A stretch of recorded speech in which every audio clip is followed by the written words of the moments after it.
Hey guys, tonight we drift into the pink-tinged dawn, breaking over the fjord, where mist curls around ancient stones like a secret whispered by the sea. You probably won't survive this if you're allergic to goose-down blankets, and honestly, who wants that drama at bedtime? So, before you get comfortable, take a moment to like the video and subscribe. But only if you genuinely enjoy what I do here. Post your location and local time in the comments so we can all envy your nap schedule. Now dim the lights, maybe turn on a fan for that soft background hum, and let's ease into tonight's journey together.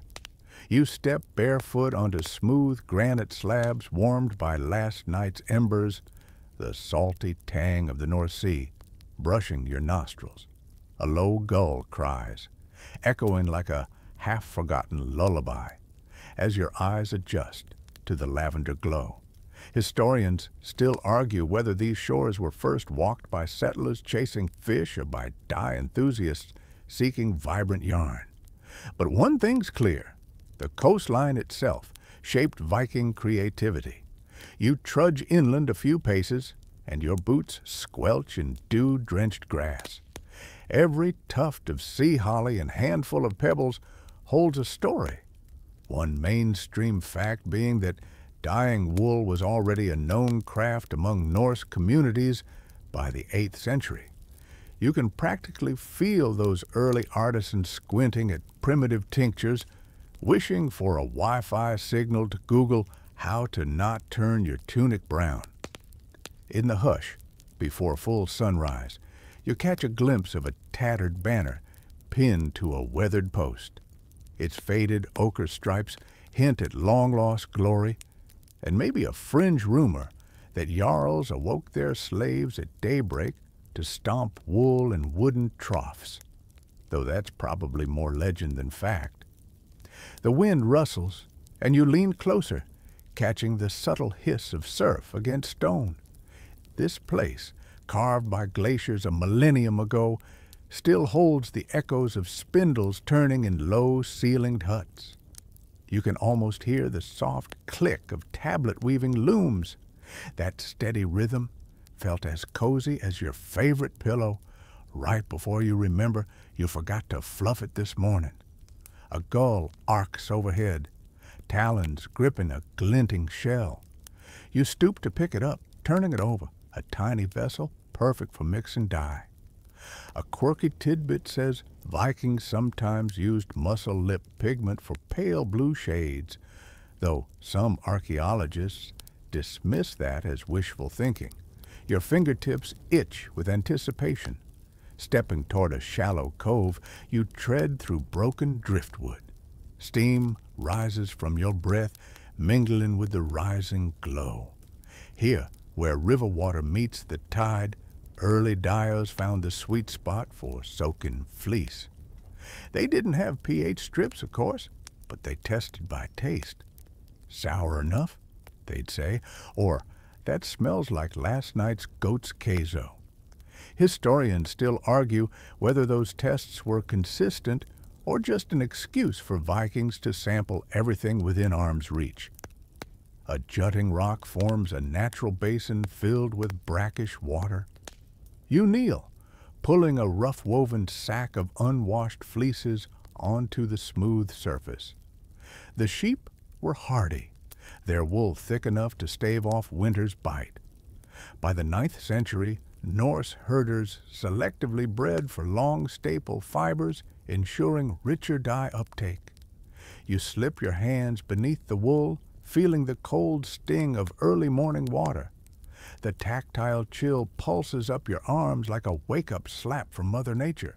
You submerge each lock, watching bubbles snake through fibers before popping into the open air. Brief, silent explosions. 3 jokes per 1,500 words? Check. That last bubble looked like a tiny soap Viking conquering the sea. As you work, you notice the faint outlines of glyphs scratched into the rock. No one's deciphered these, but some say they're dye recipes disguised as runes. Like a secret menu at your local coffee shop, but instead of extra foam, it's extra indigo. That borderline mystical hint sparks your imagination. Were these shore-run scribbles the first step toward the vibrant tapestries that later adorned Jarl halls? You slide back, rinsing clay-stained hands on your trousers. The cove's gentle tide laps around your ankles, a soft percussion that lulls you deeper into this watery prologue. Ahead lies fleece preparation, extraction fires, and at least one mention of crocodile dung sunscreen to tie back to our callback, because even Vikings had weird beauty hacks, and hey, who doesn't love a good callback? For now, though, you linger in this awakening moment. Salty air, porous rock, and the echo of centuries-old craftsmanship beckoning you forward. Sleepy yet? Good. We've only just begun. You trudge downhill from the tide-washed cove, and your heart sinks with the gentle rumble of grazing sheep in a nearby hollow. Their coarse coats shimmer in the filtered sunlight, an orchestra of textures just begging to be transformed. These sheep aren't your fluffiest merinos. They're hardy northern breeds, honed over generations to thrive on sparse grass and icy winds. By the 9th century, Norse herders selectively bred for long staple fibers, recognizing instinctively that sturdier wool meant richer dye uptake and a warmer tunic on sleety mornings. You crouch beside a small flock nibbling on heather, your palm grazing the rough fleece of a ram whose breath fogs the air.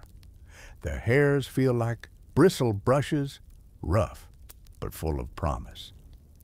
The mainstream fact is that Vikings relied heavily on sheep husbandry, with each household maintaining a flock that could range from a dozen to over 100, depending on status.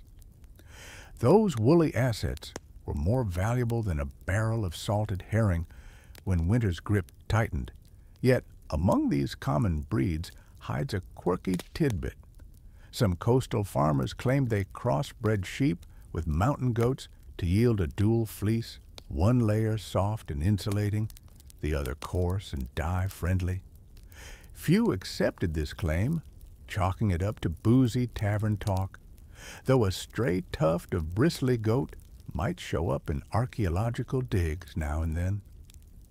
Historians still argue whether such hybrids were an experimental folly or a localized innovation no one dared replicate widely. You motion to an older shepherd leaning on a knotted staff. His lined face creases into a wry smile, every wrinkle a story. He murmurs something about shearing festivals held at midsummer's turn, community gatherings where families brought in their sheep for the annual wool harvest. They'd set bonfires, feast on smoked fish, and trade snippets of fleece for the best dye recipes.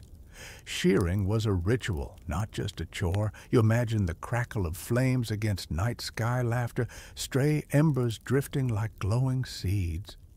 Rolling your shoulders, you join the circle, and the next moment a curved horn knife presses against your palm. It's surprisingly lightweight, balanced perfectly for slicing through dense fleece. Viking shears, historians believe, were simple but effective, long before scissors became a thing. You slide the blade along a sheep's back, careful to catch only wool, not skin. The fleece peels away in soft ribbons, each lock a coil of potential color. A mainstream fact here: archaeological finds often recover iron shearing blades dating back to the 8th century, showing these tools were crafted with the same care as weapons. As you work, you notice the air thickens with the sheep's earthy musk, a mix of lanolin and peat smoke drifting from nearby hearths. The old man beside you hums a tune, something half forgotten, half prayer. It's the same melody your mind replayed when finding those rune-scratched stones, like the ghosts of dyers past urging you onward. A subtle callback, yes, but one that wraps the narrative in a comforting echo. Your basket fills with golden fleece, and you lift a handful to inspect the crimp patterns. The zigzag of each fiber tells of the sheep's diet, the coastal breeze, even the angle of the sun in spring. Some fibers curl tightly, ideal for holding dark indigo hues, while others stretch straight, better suited for pale tans and ochres. Detecting these nuances required a trained eye.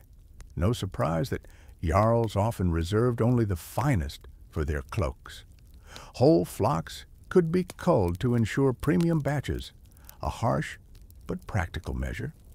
You press a lock to your nose and inhale deeply, the scent a soft musk that whispers of open fields and damp dawns. A quirky rumor persists that Viking women scented their hands with pine resin before fleece selection.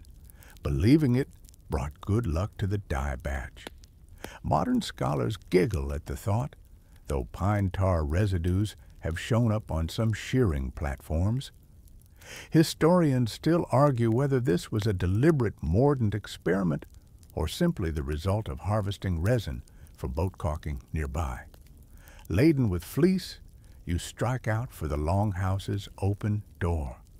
Inside, beams draped with drying fish contrast with bundles of wool tied in cloth sacks. The interplay of salt-cured cod and raw fleece creates an aroma mosaic that tightens your chest. Comforting, albeit pungent. You set your gathered wool next to others, forming neat pyramids that echo the stacked shapes of fish racks. A young apprentice approaches, her eyes bright with youthful fervor. She sorts through the batches, pulling out the coarsest bits and tossing them into a separate bin. "Too brittle," she mutters. You glance over. Her fingers move deftly, and you think she might do for fleece what minstrels do for tales. Shoulder-length braids sway as she works, beads catching the dim light. A mainstream fact to anchor this: women in Viking societies often manage textile production, from spinning to weaving, making dyeing a predominantly female domain in many settlements. But wait, scholars still argue whether fleece selection was gender-specific or communal labor, especially in Jarl-led estates where slaves and craftsmen joined the process. Some runic inscriptions hint at men overseeing early-stage prep, only to hand off to women for the finer tasks. The debate ages on, fueling dissertations in distant universities. You lean in as the apprentice whispers of an experimental batch dyed with nettle stalk infusion. She believes it yields a pale honey color that glows at twilight. No one has tested it extensively, and most dye masters dismiss nettle's impact. But you can't help your curiosity. That fringe tip ignites your inner tinkerer. Maybe it's time for your own midnight extraction trial. Curry favor with the Jarl, or just satisfy personal obsession? Decisions. The apprentice hands you a tuft from a previous season's harvest. It's stained of faint chartreuse, evidence that someone somewhere did meddle with nettle. You drape it over your wrist like an impromptu wristband, the fibers brushing your skin, a playful reminder of earlier jokes and callbacks, kind of like spotting a familiar face in a crowd after a long journey. Stepping back outside, the breeze parts your hair, whipping fleeces against your sleeves. The flock bleats in unison, a woolly chorus rallying you onward. Their coats, now naked of their old thickness, look oddly vulnerable in the bright day. Yet you know those fibers lie in wait for rebirth, soon to be cleansed, dyed, and woven into stories you'll wear. You survey the hillside again, choices branching like sheep paths. Do you trust the apprentice's nettle gambit, or stick with tried-and-true lichen strains? A sheep wanders up, nose twitching as if sharing a conspiratorial grin. Maybe it's telling you to embrace a bit of fringe experimentation. After all, the greatest dye revelations often sprout from curiosity. As the sun climbs higher, you gather your wits.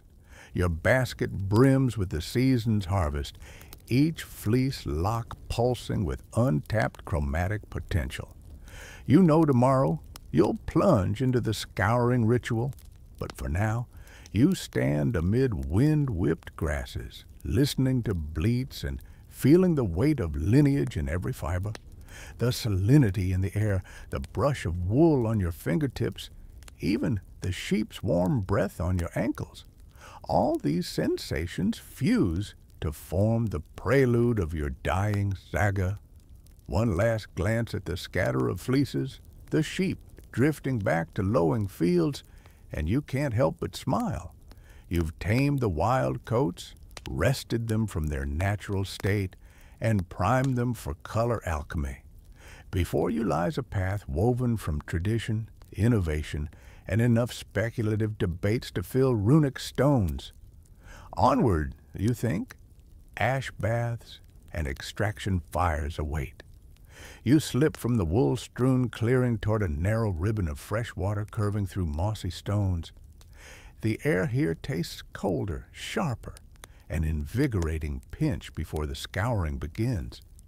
You probably won't survive this if your chill tolerance peaks at lukewarm bathwater, but hey, that's part of the fun. You squat at the water's edge, splashing your face to banish any lingering sheep musk before you touch a single lock of fleece. A mainstream fact.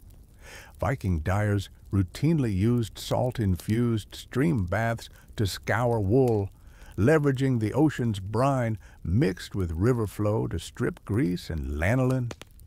These salt washes prevented uneven dye uptake and reduced musty odors, vital when your tunic doubles as a pillow on longships. You plunge a handful of fleece into the icy current. Fibers and pebbles swirl together in a dizzying dance. The wool puffs up, glistening with tiny salt crystals. Every lock squeaks as you knead it, coaxing out the residual grime. A stray fish scale drifts across your palm, flashing in the filtered sun, a cheeky reminder that you're essentially giving sheep a spa day in salmon-infested waters. Joke count 1, right on cue. Yet beyond salt, a fringed tidbit whispers through oral traditions. Some communities burned hardwood to ash, then mixed the powder into alkaline baths, claiming it boosted color brightness. The ash method remained localized, rejected by many but held dear by a few stubborn dyers along remote inlets. Your fingertips chalk white from ash residue, you wonder if those purists had a point or simply liked the mess. You haul the soaked fleece onto a flat stone. Water drips in rhythmic patter as you peel apart the locks, inspecting each strand. It feels slicker now, almost translucent in places. You bury your nose in the damp mass, inhaling an odd medley of peat smoke carried downstream and the metallic tang of iron-rich gravel. Historians still argue whether ash scouring was a deliberate mordant precursor or simply a byproduct of wood-fire ash disposal. Some say urinal buckets from longhouses fueled early alkali experiments. Others insist it came from ritual fireplace cleanup. You snort at the image, Viking dyers moonlighting as sanitation engineers, then recall that everyone's got to pitch in, even to make purple cloaks. That's joke 2. You refill your cupped hands and pour cold water over the stone, watching impurities swirl away in miniature eddies. Those eddies remind you of the whirlpools sailors feared just offshore, rumored to swallow entire fishing boats. You shudder, thinking you'd rather face a frosty dye vat than a sea monster.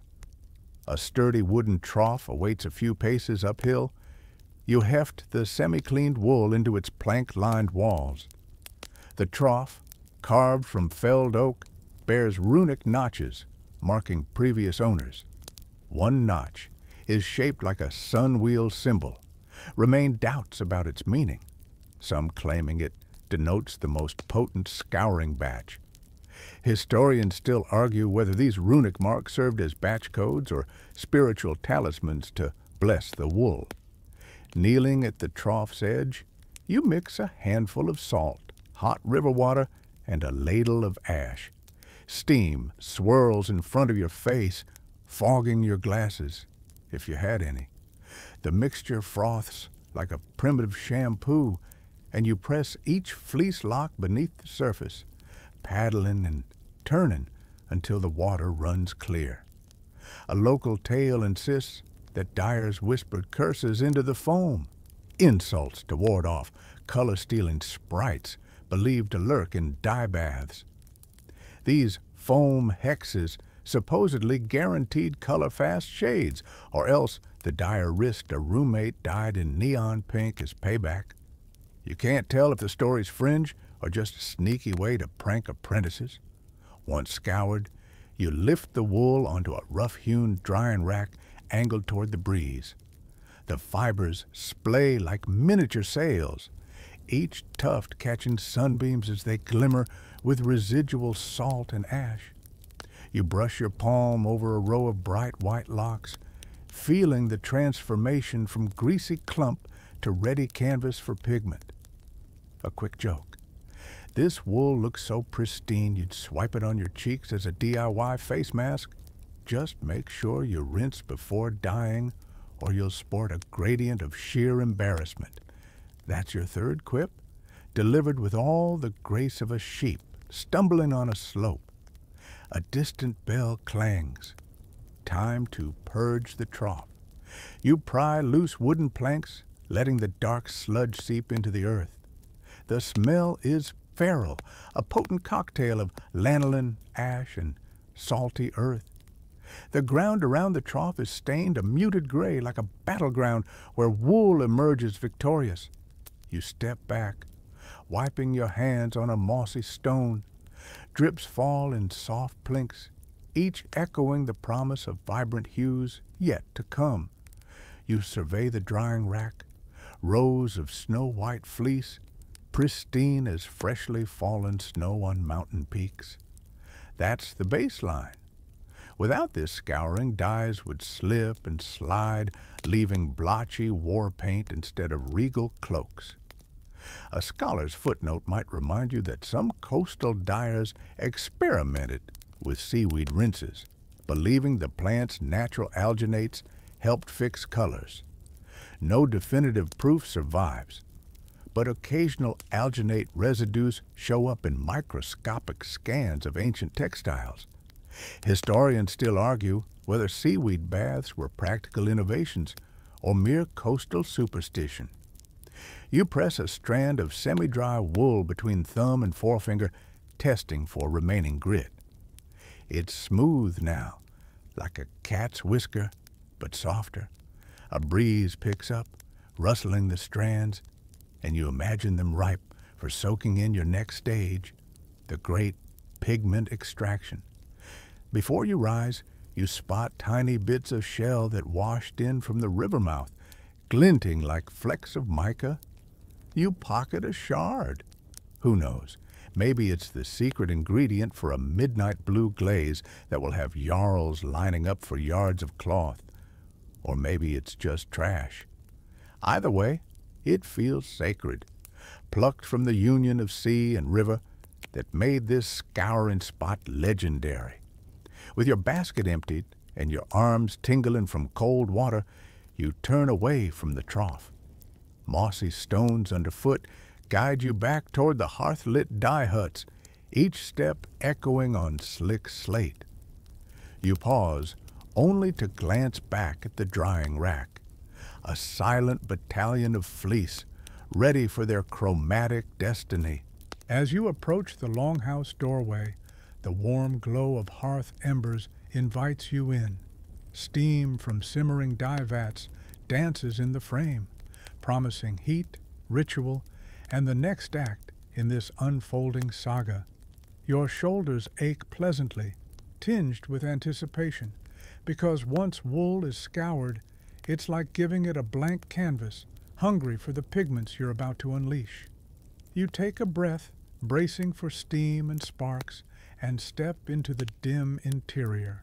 The next phase beckons, and you can almost taste those first hints of color on your tongue. Onward to extraction fires, where snow white becomes the spectrum's playground. You step out of the dye hut into the crisp morning light, steam wafting behind you like a lazy specter. The earthy tang of scoured wool still clings to your nostrils, but now your focus shifts to gathering nature's palette. Ahead lies the rocky coastline, a mosaic of tidal pools and wind-sculpted stones where pigments wait hidden in plain sight. You navigate jagged boulders slick with seaweed, boots scraping granite. A mainstream fact anchors you. Vikings harvested lichens such as Ochrolichia tartarea and Xanthoria parietina for yellow and orange dyes, a practice documented in Norse sagas and confirmed by chemical analyses of recovered textiles. You run your fingers across a spongy patch of bright orange lichen clinging to a sheltered crevice. Its surface feels brittle, ready to crumble into a fragrant dust. A quirky tidbit surfaces in your mind. The fringe claim that some dyers believed moonlight enhanced lichen potency, so they'd leave clusters on altars overnight to charge under full moons. You imagine a squad of bearded artisans tiptoeing past the hogs to fetch their nocturnal pigments, giggling at the idea of their own secret rave. Historians still argue whether these lunar rituals actually improved color yield or were just an excuse to stay up late and chat. You squat beside a tide pool, scanning for seaweed that might double as a mordant or pigment. A mainstream fact, Fucus vesiculosus, bladderwrack, contains tannins that can help fix dyes. You tug a strand, slipping it free, and watch it coil in your hand like a kelp snake. You tuck it into your satchel, alongside a handful of crushed orange lichen, determined to test both in tomorrow's brew. As you move into a cluster of low brambles, you remember that madder root grows sparingly along hedgerows near Viking settlements. This plant produces alizarin, the red dye that later became synonymous with elite textiles. A quirky rumor persists that Vikings imported additional matter from as far south as the Mediterranean, but shipping bulky roots seems impractical when your longship's hold is prioritized for salted fish. Historians still argue whether trade routes brought exotic dye plants to Scandinavia before the 11th century. You push through thorny stems, prickling your arms until you spot tangled roots at the base of a scrub. You tug one free. Its bark-pink interior glows faintly in the dim light. You pare a sliver with your knife, and the air fills with an earthy sweetness that tickles your nose. No better scent for a bracing medieval morning. Stooping, you pocket the root pieces and survey the rocky promontory above. Sunlight glares off distant waves, and you realize that dye sources hide in the most unexpected spots. The soft moss draping stone walls, the tiny shells crushed beneath your boot, even the veins of certain stones stained by rust. A quick joke pops up. Maybe I should just blend in and dye myself purple. Problem solved. You laugh softly to yourself, careful not to startle the grazing goats above. Climbing slippery stones, you reach an overhang where a trickle of fresh water seeps from the rock face. Here, a delicate spray of green algae persists. You taste a cautious drop and frown, salty with a hint of metallic bitterness. Archaeologists have found traces of algal pigments on cloth shards, suggesting Vikings might have experimented with these for pale greens or grays.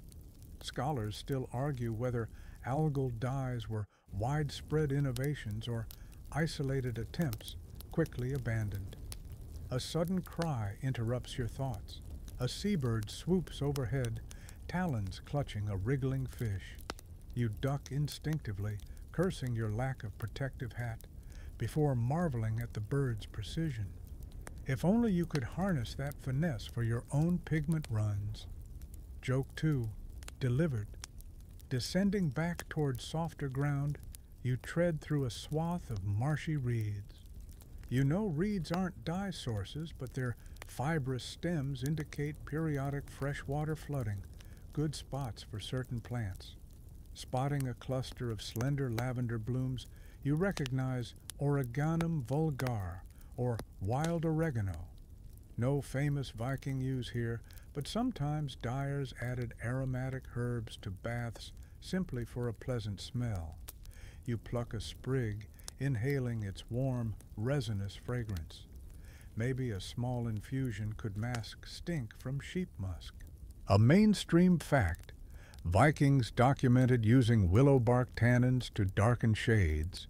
Willow stands grow where you least expect them, in damp hollows just like this. You scratch at damp earth, unearthing a knotted root that smells faintly of aspirin, a promising sign. Tossing it into your pouch, you note the layered potential: primary colors from lichens, reds from madder, tannins from willows, and perhaps a subtle green tint from algae. You climb a steep incline toward a stone outcrop plastered with hardy moss. It's bright green, soft as felt under your fingers. Locals call it sea sponge moss, though no one's sure if it's actually sponge or plant. You pull a handful, the tufts separating like cotton candy. Some dyers swear by it for pale green hues, but tests show only feeble color release unless baked first. Historians still argue whether that pre-bake step was known to Vikings or a later reinterpretation. Panting lightly, you settle on a flat rock, sorting your haul. Piles of orange lichen sit beside pinkish madder fragments, green algae sheets, brown willow roots, and golden bladderwrack, a patchwork of future color potentials. You glance at the satchel bulging at your hip. Soon it will overflow with pigment possibility. A ripple of breeze carries the faint clink of metal inside the hut. Tools being cleaned, fire stoked. Time presses you back toward extraction fires, but you resist moving yet. You kneel to inspect broken shells at your feet. Tiny blue flecks shimmer in exposed layers. Could some dyers have harnessed crushed mussel shells for pale blues? That's a fringe theory delighting enthusiasts, but dismissed by purists due to minimal sample evidence. Historians still argue whether shell-based pigments ever held practical use. Your gaze drifts across the sea horizon where gulls wheel above distant islands. You imagine dyers paddling small skiffs to those rocky islets, searching for rare lichens untouched by mainland smudges. The sacrifice of solitude for pigment perfection, true commitment to color. Joke 3 emerges as you muse. Imagine going on vacation just to pick your shampoo ingredients. Rising, you sling the satchel over your shoulder, its weight a satisfying reminder of human ingenuity harnessing nature's gifts. You pat the mossy stone goodbye, grateful for its temporary comfort. Below, the tide laps gently, as if applauding your foraging haul. As you retrace your steps toward the longhouse, you wind through bramble tunnels and weave past grazing goats. The sun climbs steadily, turning distant ice-capped peaks silver. Your resolve hardens. Tomorrow, you'll experiment with each source, measure pH by taste, and record every subtle shade shift. You slip inside the hut, setting your gathered bounty near the hearth. The hearthmaster nods, tossing another log onto the blaze. Sparks ascend like fleeting fireflies, promising heat for your maceration pots. You lean against the wooden wall, fingertips brushing crushed lichens and sniffing the pungent herb aroma in the air. In that warm, ember-lit hush, you realize this collection is the true heart of Viking dyeing, a blend of practical observation and endless curiosity. Tomorrow, you'll coax color from unlikely corners of fjord life: lichen, root, algae, shell. Each will whisper tales of adaptation, resourcefulness, and maybe a bit of lunacy under the moon. Taking a deep breath, you resign yourself to the fact that nature never hands you straightforward answers. Instead, she offers a riot of possibilities that you must sift, test, and sometimes reject. But that tension, that dance between success and failure, is what makes this journey enthralling. You close your eyes for a moment, inhaling the mingled scent of sea and earth, knowing that dawn will break again and you'll resume the chase for perfect hues. But for now, the pigments rest in quiet expectancy, and you savor this calm before the extraction fires roar to life. You step back into the dye hut, the interior glowing amber from an array of low fires arranged in a semicircle around a central workbench. The heat strikes you like a welcome handshake from an old friend who's been waiting with a mug of mulled mead. Note to self, don't spill anything on your wool cloak. No one wants a spot removal demo when you could be napping. Each fire is fueled by dried peat and driftwood, chosen carefully for slow, consistent burn. A mainstream fact.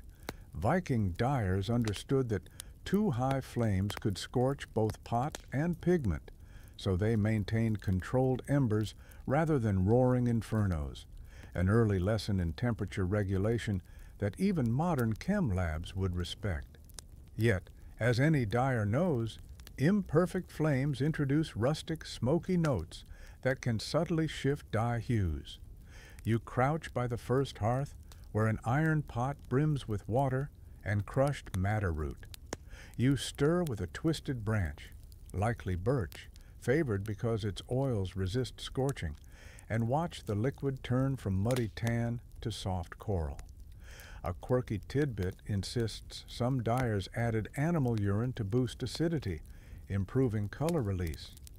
Though most scholars frown at that detail, chemical residues in Viking Age vats show traces of urea compounds, suggesting they weren't entirely squeamish about human contributions. Historians still argue whether this practice was widespread necessity or occasional culinary overspill. Either way, it's certainly one of history's more fragrant footnotes. Next hearth, a squat bronze cauldron bubbling with lichen extract. Orange lichen powder simmers under a mat of wet turf, imparting fiber-singeing fumes. You wave a handkerchief at your face, though, fair warning, this isn't your average scented candle. Those smoky terpenes mingle with peat char to yield a scent reminiscent of ancient bonfires and the rare sensation of sitting in a sauna made by druids. Joke 1 registered. You retrieve a clay ladle and dip the liquid, watching droplets pool on its curved surface.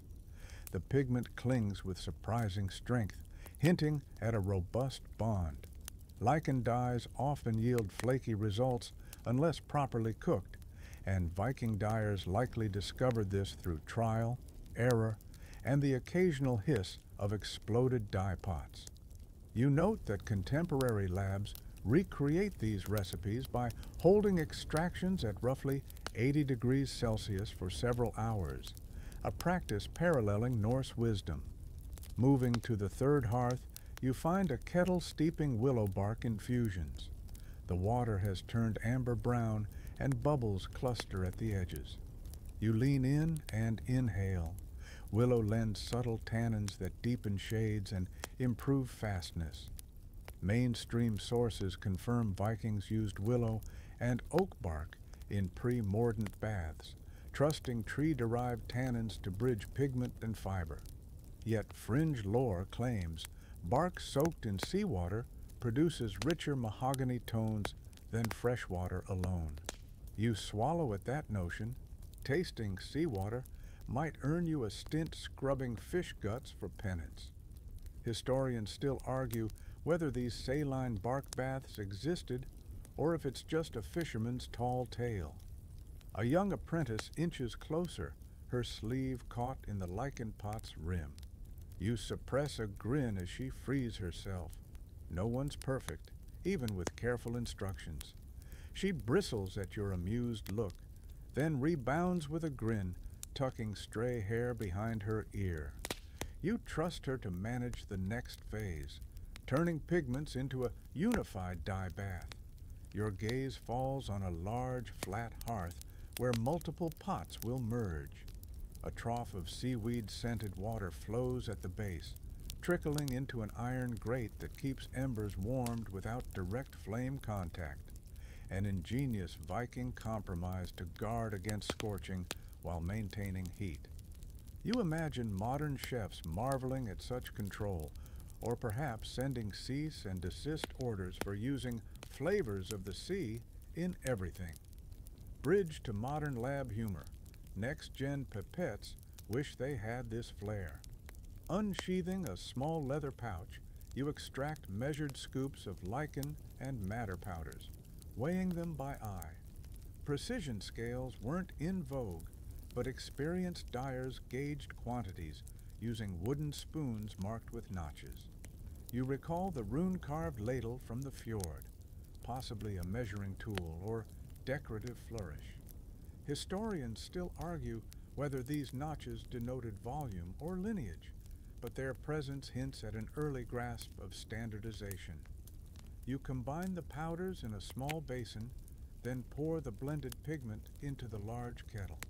Steam immediately fizzes upward, carrying a mingled bouquet, floral madder sweetness undercut by briny lichen earthiness. The apprentice adds a ladle of hot ash water, swirling the mixture as it roils in purplish-brown swirl patterns. You lean in, unable to resist a light poke at her elbow. Watch your sleeve. Too much pigment, and you'll walk out looking like a rainbow. That's joke 2 right there. Sitting on a low wooden stool, you observe the equilibrium kinetics of this setup. Pigment concentration rising as water volume decreases, tannins binding more tightly as temperature stabilizes around a gentle simmer. You'd call this Viking chemical engineering, though patent offices might balk at the lack of paperwork. Still, there's elegance here. Centuries-old lab equipment, repurposed cauldrons humming with reaction. Digging through your satchel, you unearth a small vial of iron sulfate, a prized mordant rumored to have arrived via Baltic trade. You sprinkle a pinch into the kettle. The surface ripples as metallic ions engage with organic molecules, shifting the hue toward a deeper, earthier tone. A mainstream fact states Vikings used iron-rich puddle water in some dye baths, so this step aligns with documented practices. Fringe commentators speculate whether color shifts came from dissolved iron artifacts in wooden vats rather than intentional additives. Historians still argue whether this salty synergy was accidental or by design. As the mixture settles, you raise a fine wool swatch tied to a copper rod and dip it into the bath. Fibers swallow pigment in slow motion, color radiating along the strand like sunrise over water. The transition electrifies the room. Pale wool turns molten sunset orange, then deepens to copper under the heat's embrace. You hear the apprentice's breath hitch, a silent testament to the allure of creating something beautiful from mud and husks. You lift the swatch, holding it aloft. Light filters through the stained wool, casting warm amber patterns on the hut's walls. It's a captivating sight, and for a moment you almost forget to breathe. Then you remember to remark, "If only my phone camera captured these real tones, no filter needed." That's joke 3, with a wink. Turning back to the hearth, you adjust the timber pieces, sprinkling embers under the kettle to maintain a steady 70 to 90 degrees Celsius range. Too hot, and the fibers weaken. Too cool, and pigments won't release fully. Temperature control remained a core concern for Viking dyers, and they likely devised simple methods, water dripping into hearths, smoke traps, to moderate heat. Your modern analog might be a lab thermostat, but here you have raw elements, human senses, and a willingness to adapt. Silence settles as the kettle hums, a low, steady murmur that rivals any lullaby. You drift into that ASMR-like cadence, each bubble sounding like a tiny drumbeat, coaxing you closer to trance. The apprentice places a small bowl beneath the kettle's spout to catch drips of saturated dye. These gems will later concentrate vibrant hues for smaller batches or decorative touches. Your mind wanders to modern industrial dye methods, tanks the size of houses, lab-coated technicians monitoring pH meters, and digital thermocouples. Compared to this elemental hands-on approach, those sterile facilities lack soul. Here, you taste, literally via cautious licks, hints of acidity, tannin concentration, and mineral presence. An unexpected joy, though lab safety training might disagree. Minutes fold together as you monitor color shifts. Every stirring motion, every ember repositioned, aligns fiber structure with pigment molecules. The primitive engineering, the clay ladles, iron pots, and turf-lined hearth, feels as deliberate as any high-tech assembly line.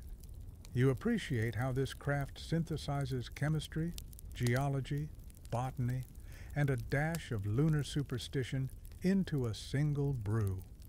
When the hue reaches your desired saturation, you call out to the apprentice for the next phase, transferring the bath to a larger vessel for fiber immersion.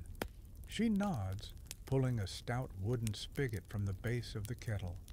The rich liquid flows with surprising viscosity, pooling in a shallow trough beneath. The room dims momentarily as the pots empty, leaving behind charred embers and fragrant steam. You stir the spent pigment remnants, then scoop a spoonful of dregs and offer it to the apprentice as a taste test, a cheeky nod to Viking methods. She laughs, waving you off, but the grin on her face betrays intrigue. You joke that if a potion master knew of this brew, they'd call it Fjord Fire Essence. She rolls her eyes affectionately, but you catch a spark of agreement. With the extraction fires now silent sentinels, you stand back and survey the fruits of your labor, pots blackened at the rim, hearthstones dusted with pigments, and a trough brimming with potential color. Each hearth's residue tells a chapter, madder's gentle blush, lichen's rustic tang, bark's deep mahogany. Combined, they form a symphony of dyes waiting to embrace your freshly scoured wool. You pat the apprentice on the shoulder and whisper, "Tomorrow, we offer these baths to the fibers and see what tales they tell." She returns the nod, eyes bright with shared anticipation. A final breath of the hut's warmth, and you step toward the doorway, ready to face the next stage, mordants, baths, and that ever-elusive perfect shade. But for now the extraction fires rest, their embers cooled to glowing red, silent guardians of a craft that bridges centuries. You step back into the turf-roofed hut, where plumes of steam coil like lazy dragons above low-set hearths. The air is thick with warmth and damp peat smoke, pressing against your skin in a cozy, almost stifling hug. You probably won't survive this if your central heating equals a sniff of sunlight, but you learn quickly that mastering Viking dyeing demands respect for heat and humidity's fickle dance. A mainstream fact, Viking dyers often controlled temperature by adjusting thatched roofing panels or propping open-carved driftwood shutters, regulating airflow to maintain steady warmth. No thermostat required. You run a palm over the cool earthen walls, then snap it back to your forehead, feeling a bead of sweat slide along a strand of hair. In this sauna-like cocoon, your greasy hair glimmers with stray ash from yesterday's fires, a subtle callback to the scouring phase where ash baths left your fingertips chalky white. Here, that ash merges with moisture to create a humid haze, coaxing pigments into wool fibers more gently than a raging blaze ever could. You inhale deeply and cough as the smoke tickles your throat. Joke one on record. Your apprentice fans the hut's entrance with a broad plank, sending a rush of cooler air that momentarily clears the mist. You squint at a glowing iron kettle perched on a raised stone dais. Steam billows around it like a phantom cloak, and you can almost hear it whisper, "Bring me more water." You oblige, ladling snowmelt drips from a wooden bucket into the pot, each addition hissing upon contact, a satisfying hiss if you're into ASMR triggers. A quirky tidbit. Some dyers allegedly hung bundles of wet heather from rafters, believing the vapors released essential oils that softened wool and enriched color.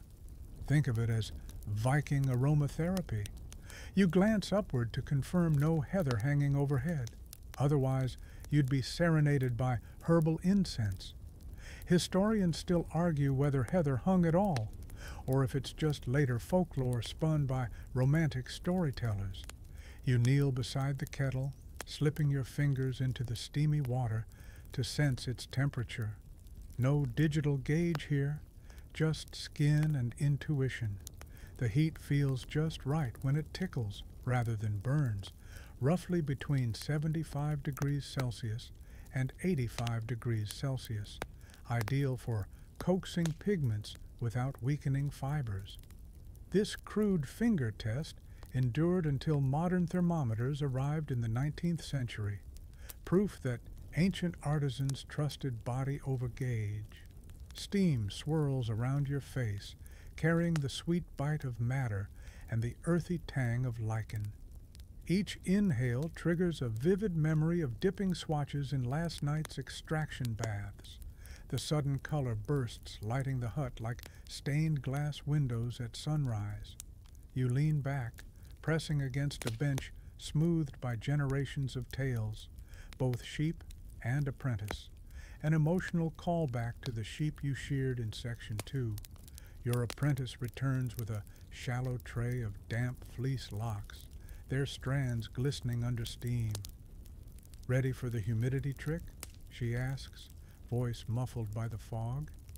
You nod, and she places the tray beside the kettle, where two single planks create a makeshift shelf. Overhead, steam droplets condense on the curved turf ceiling, then plip onto the wool below, an impromptu humidity bath. A mainstream fact, Viking dye houses featured perforated ceilings for just this purpose. Trapped steam would drip gradually, allowing wool to precondition, ensuring more uniform dye uptake. The technique resembles modern vapor reactors, but with the charm of organic materials and zero electricity. You watch as tiny beads of water bead and fall, each drop a microdose of heat and moisture that plumps fibers like bread in an oven.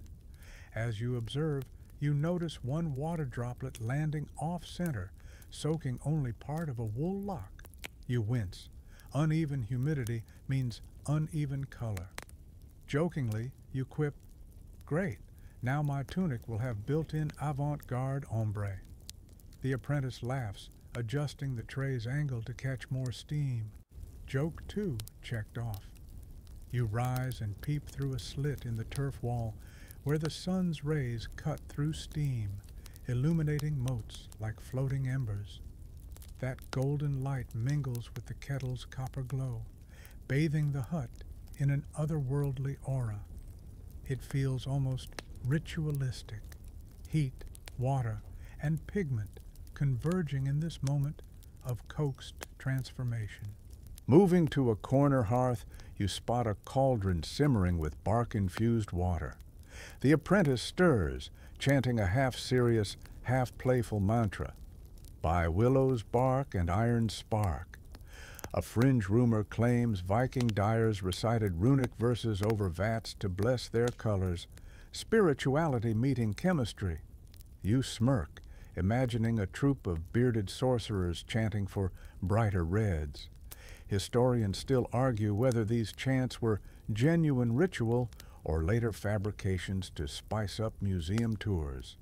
Kneeling again, you lean your ear to the kettle's base. The low pop-pop of embers under stone whispers that fuel levels need attention. You shove a few dried driftwood sticks into the roaring coals. The flames rise tentatively, licking the pot's underside, and you gauge their size by glow intensity. Too high and fumes blacken wool, too low and colors fatigue. You find the sweet spot by watching ember color, ash formation, and listening for that satisfying crackle, the Viking trinity of temperature control. A warm breeze gusts through the open door as someone stokes the central fire outside. The sudden influx of fresh air sweeps out some haze, unveiling wool locks that now look almost translucent beneath the heat. You pluck one out and rub the fibers between your fingers. They feel spongy and pliable, as if ready to absorb a rainbow. You scoop a small basin of hot water from the kettle and ladle it evenly over a length of wool draped across the hearth's edge, close enough for warmth but safe from direct flames. The wool steams and color molecules begin to penetrate deeply. You stroke the damp fibers, encouraging uniform absorption. The warmth feels like oil on skin, comforting, intimate. Suddenly, the apprentice tosses a handful of wet heather into the kettle, releasing a burst of aromatic steam. You sneeze, then grin. Okay, maybe I underestimated Viking spa treatments. Joke 3 achieved. The scent transforms the hut's atmosphere, layering floral notes over peat smoke. You lean against the bench, closing your eyes to sink into this symposium of heat, moisture, and scent. Each breath aligns you with Viking dyers who centuries ago orchestrated these elements without modern tools. You realize that controlling steam, in effect, creating a microclimate, was as vital as choosing the right pigments. Your thoughts flicker back to the drying rack in Section 3, where scoured wool lay bleached white by wind and sun. Now those same fibers are plumped, primed, and whispering promises of deeper, more consistent hues. This synergy of dry pre-scour and humid pre-dye sets the stage for color-fast outcomes that still impress today's conservators. You rise to adjust the turf shutters again, letting a thin shaft of breeze temper the humidity just enough. The interplay of sealed heat and fresh air mimics seasonal shifts, heat waves in midsummer, cooler dawns in spring, ensuring dye chemicals behave predictably. You imagine a modern lab replicating this with programmable climate chambers. Here, it's all timber, turf, and tactile know-how. A short lull ensues as the kettle hums its lullaby. You savor the moment, realizing that mastering these heat and humidity tricks is like tuning an instrument. Small adjustments yield harmonious color, grand blunders create discordant blotches. You lean forward, listening to the steam's rhythm, and feel your pulse slow in tandem, a true ASMR lull. Finally, you declare the humidity phase complete. The wool locks glisten, bellies plumped, poised like sponge poised to soak. You call to your apprentice, who retrieves a copper rod lined with damp swatches. One by one, you dunk them into the main dye bath, the steam hugging each strand as color seeps in. As the swatches darken, you step outside into the crisp air, letting the humidity behind you. A gasp of fresh wind fills your lungs, clearing your head like an exhale after a long breath-hold challenge. Another sly callback to life's simpler amusements. In the distance, gulls wheel against an indigo sky, and you feel the hut's warmth recede to a comforting memory. In that threshold between heat and cool, you appreciate that Vikings mastered more than chemistry. They orchestrated environments to coax their art to life. You look back at the turf hut, the foggy windows, steam-stained beams, and glowing pots, an alchemical laboratory carved from earth and fire. With a satisfied nod, you prepare to return to the hearth center, where yarns await their colorful baptism. Humidity, tricks mastered, you now possess the ultimate weapon in dye uniformity. Tomorrow, you'll test color fastness and witness if these steam-soaked fibers endure the trials of time and tide. But for now, you smile, warmed by knowledge and steam alike. You push out of the steam-laden hut into crisp morning air, your lungs tasting freedom before you return to the controlled chaos of large-scale dye vats. A scraggly path lined with weathered planks leads you to a series of wooden platforms, each supporting a massive stone trough the size of a small boat. These vats are the heart of batch brewing, where pigment and fiber meet in their grandest incarnation. A mainstream fact, Viking dyers often brewed dye batches in large stone or iron vats set on raised wooden stands, allowing artisans to navigate around them and stir contents evenly, an early form of ergonomic design that minimized back strain during long dyeing sessions. You lean over the nearest vat, the pungent, heady scent of madder, lichen, and tannin-laden vapors swirling around you. The apprentice hands you a stout paddle carved from driftwood. You grip the handle, its surface worn smooth by generations of stirring, and plunge it into the thick liquid. It resists, then flows around the blade with gentle reluctance, like honey reluctantly sliding off your toast. A playful mental note. I bet this would make a fantastic ASMR video. Just insert your paddle, stir slow, and whisper, "Can you feel the hue?" Joke 1 accomplished. These vats rest on wooden trestles fashioned from oak beams, their legs sunk into the earth to stabilize against the weight of hundreds of liters. A quirky tidbit whispers through folklore. Some dyers claim they soaked the stands in a solution of crushed shellfish and goat fat, believing it prevented wood rot and imparted a faint marine salty roundness to the dyes. Few confirm this in archaeological wood samples, but a hint of calcium carbonate in vat staves keeps the rumor alive. Historians still argue whether shell and fat treatments truly enhanced vat longevity, or if the tale sprang from a cheesemonger's exaggeration. You churn the paddle, watching waves of pigment swirl in hypnotic eddies. The vat's surface alternates between dark cranberry and burnt sienna, depending on which pigment concentrates near the top. You dip a small wool swatch attached to a leather thong into the vat's edge, lifting it slowly to let color seep in. Under the low sun, the swatch glows amber like the last embers of a dying hearth. Your gaze drifts to the largest vat at the platform's center, twice the size of its neighbors. Legend says this was the Jarl's private vat, reserved for robes dyed in the rarest hues. A mainstream fact, elite Viking chiefs prized purple and deep reds, often brewing those colors separately to prevent contamination. You can still make out faint purple stains on the stone lip, as if royalty once dipped their cloaks here. A breeze rustles through nearby pines, carrying the distant cry of gulls.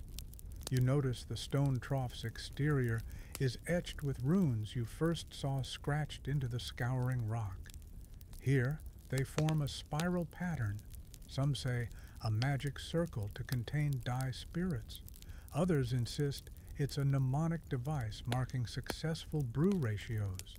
Historians still argue whether these runic spirals conveyed practical recipes or mystical safeguards.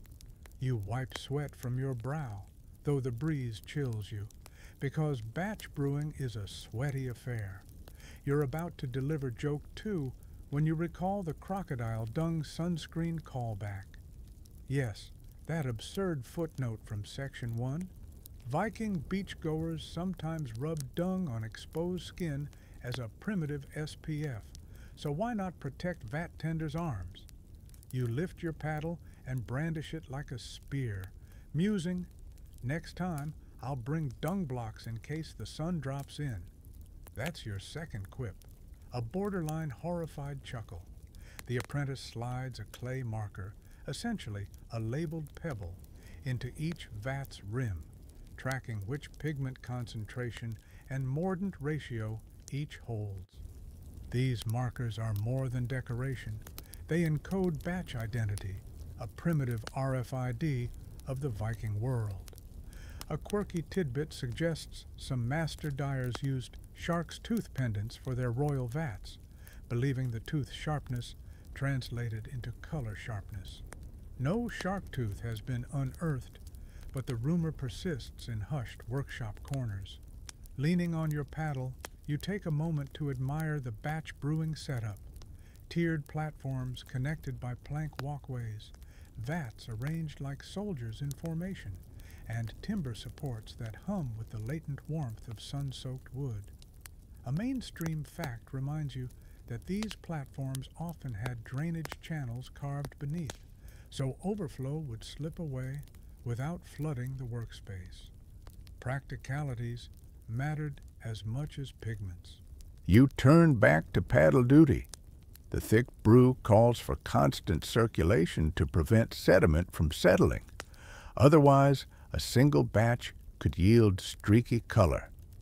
You submerge the paddle deeper, then lift and let the heavy liquid sluice off. Its movement sounded like distant thunder in a cave. The apprentice hums a tune, a lilting melody you recognized each time you encountered sheep festivals. It echoes here as if binding every stage of the process, from fleece to dye.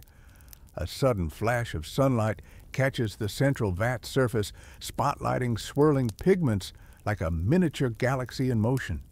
You grip the paddle, eyes tracing the swirl, almost ignoring the task at hand.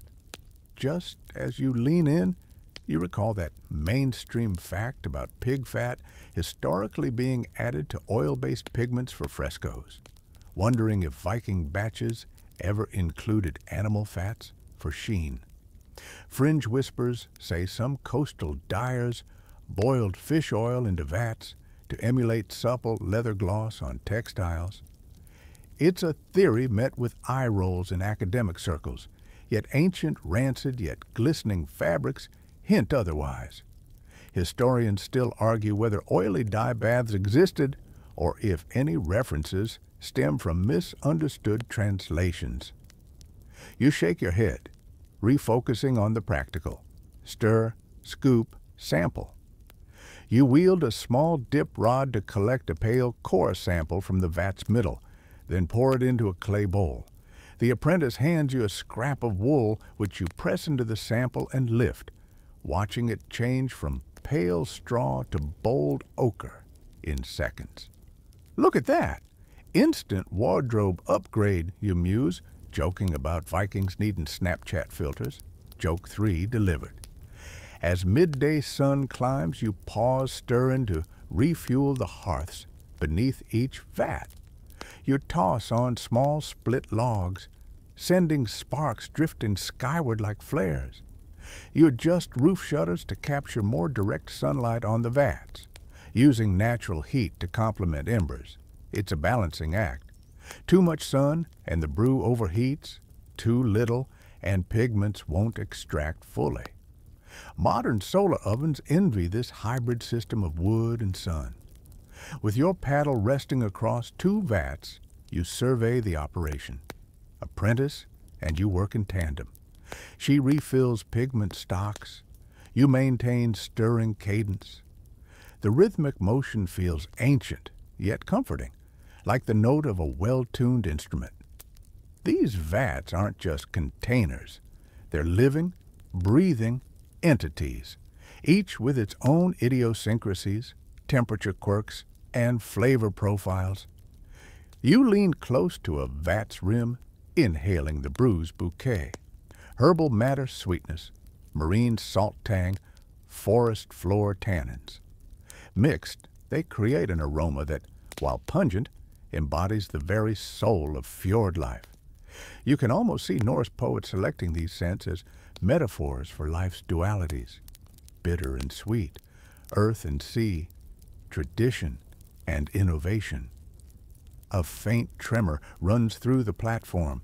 You realize that every footstep reverberates through the stands. The vats wobble imperceptibly, reminding you that batch brewing demands a stable foundation. That's why trestles were anchored by buried stones, another mainstream fact dug from archaeological digs. You jerk back slightly, wary of sending your dye-laden paddle crashing. Between stirring and marker setting, you notice tiny creatures assembling on the vat rims, flies drawn to warmth and sugar-rich pigments. The apprentice shoos them away, but a few land on wool scraps. A quirky tale suggests Viking dyers fed sweetened barley to attract flies, then use their bodies as living agitation aids, stirring the vat with swarms. You shudder at the thought, definitely a fringe theory, and most experts dismiss it as sailors' brine breath fueling tall tales. Historians still argue whether any such practices ever occurred or remained purely rumor. The platform's edge gives a panoramic view of the fjord beyond, shimmering water, shadowed islands, and gulls gliding low. You step back for a moment of reflection, imagining each colored vat as a portal to a world of stories woven into cloth. Batch brewing, you realize, isn't just about efficiency. It's a social and sensory event, a collaborative ritual binding dyers together through heat, fragrance, and coordination. A bell tolls from a distant longhouse, signaling midday break. You secure your paddle across the largest vat, then join the apprentice on a makeshift bench. You both scoop out steamy mugs of herb-infused tea, likely a later addition to stave off cold hands, and sip in companionable silence. The tea's sweet pine flavor sings against the underlying scent of dye, reminding you of the heather-infused humidity trick from Section 6. You lean in conspiratorially and ask, ready to see if Batch 3 holds together in tomorrow's setting test? She nods, eyes gleaming with excitement. The perfect callback to Section 8's humidity. Challenges yet to come. You clink mugs, sealing an unspoken pact to perfect these vats together, one stirring at a time. And as the sun arcs high above the fjord, you know that the grand vats, your batch brewing secrets, are the crucible in which Viking threads transform into living color. Soon, you'll move to the next stage, mordants melding pigments to wool, locking in these rich hues for generations to come. You return to the steam-tangled hut, carrying bundles of pre-scoured, pre-mordanted wool, ready for its grand transformation. Today you tackle pigment layering, the art of sequential dye applications to build complex, multi-hued effects. A mainstream fact, Viking dyers often applied a pale base color first, allowed it to set, then overdipped in a second bath for deeper, layered shades, much like modern ombre techniques. You lay a pale ochre skein over a stout wooden beam near the hearth, feeling its slightly stiff fibers warm under the glowing hearth embers. First, you dunk that ochre lock into a shallow bath of diluted madder extract, swirling it gently until the wool takes on a warm straw hue. You lift it out, letting steam rise in delicate curls, then spread it across a rack to cool. In this interim, tiny pigment granules settle into fiber grooves, creating a foundation for later layers. Next, you prepare a second bath, this one rich with lichen-derived orange and a pinch of iron sulfate. Historians still argue whether Norse masters preferred sequential dyeing or simultaneous pigment blends, but chemical residues in museum pieces suggest many wools underwent at least 2 immersions. You dip the straw yellow lock gradually, guiding only its mid-length through the deeper color. The submerged section shifts from gold to rich amber, creating a soft gradient where hues meet. A quirky tidbit. Some dyers claim that pausing between dips for exactly 9 heartbeats produced the perfect midpoint shade. You time your breaths instead, laughing softly at the notion you'd trust a heart rate algorithm over centuries of practice. You repeat the process on a second lock, this time using deeper indigo extracted from woad. The base is a soft tan from willow bark, followed by a deep purple overlay. The contrast is stark. Near black indigo atop pale beige, fading through violet into cream. You hang it beside the earlier skein, the 2 pieces forming a visual echo across the room, maintaining even layering demands precise timing and temperature control. You monitor bath heat with fingertip tests, warm without burning, then stir before each dip to prevent pigment sedimentation. Too long submerged, and the gradient collapses into a uniform color. Too brief, and the second layer barely registers. Modern dyers use electronic timers. Here, you rely on intuition honed by many sunrise to sunset sessions. Each layered skein evokes different visual textures. Sunset ombres, storm cloud stripes, even subtle tartan-like banding if you alternate base and overlay quickly. You marvel at how simple steps yield such complexity, recalling that Viking tailors prized these fabrics for cloaks and tunics that shimmered under torchlight. A joke drifts out. If only my Wi-Fi signal layered itself so smoothly. The apprentice grins, handing you another skein for a third trial, this one with grass-green algae base and red madder overlay for a festive stripe. You dip, lift, and swivel, watching colors bloom like flowers in a garden. By midday, your rack displays 5 distinct samples, each a study in pigment interplay. You step back, letting the heat-lit steam soften your vision as the gradients blur at the edges, morphing into pastel rainbows. The hut feels like a living canvas, every skein a brushstroke. Before moving on, you test one sample. You rinse a small patch under cool water, then press it between wool fleece.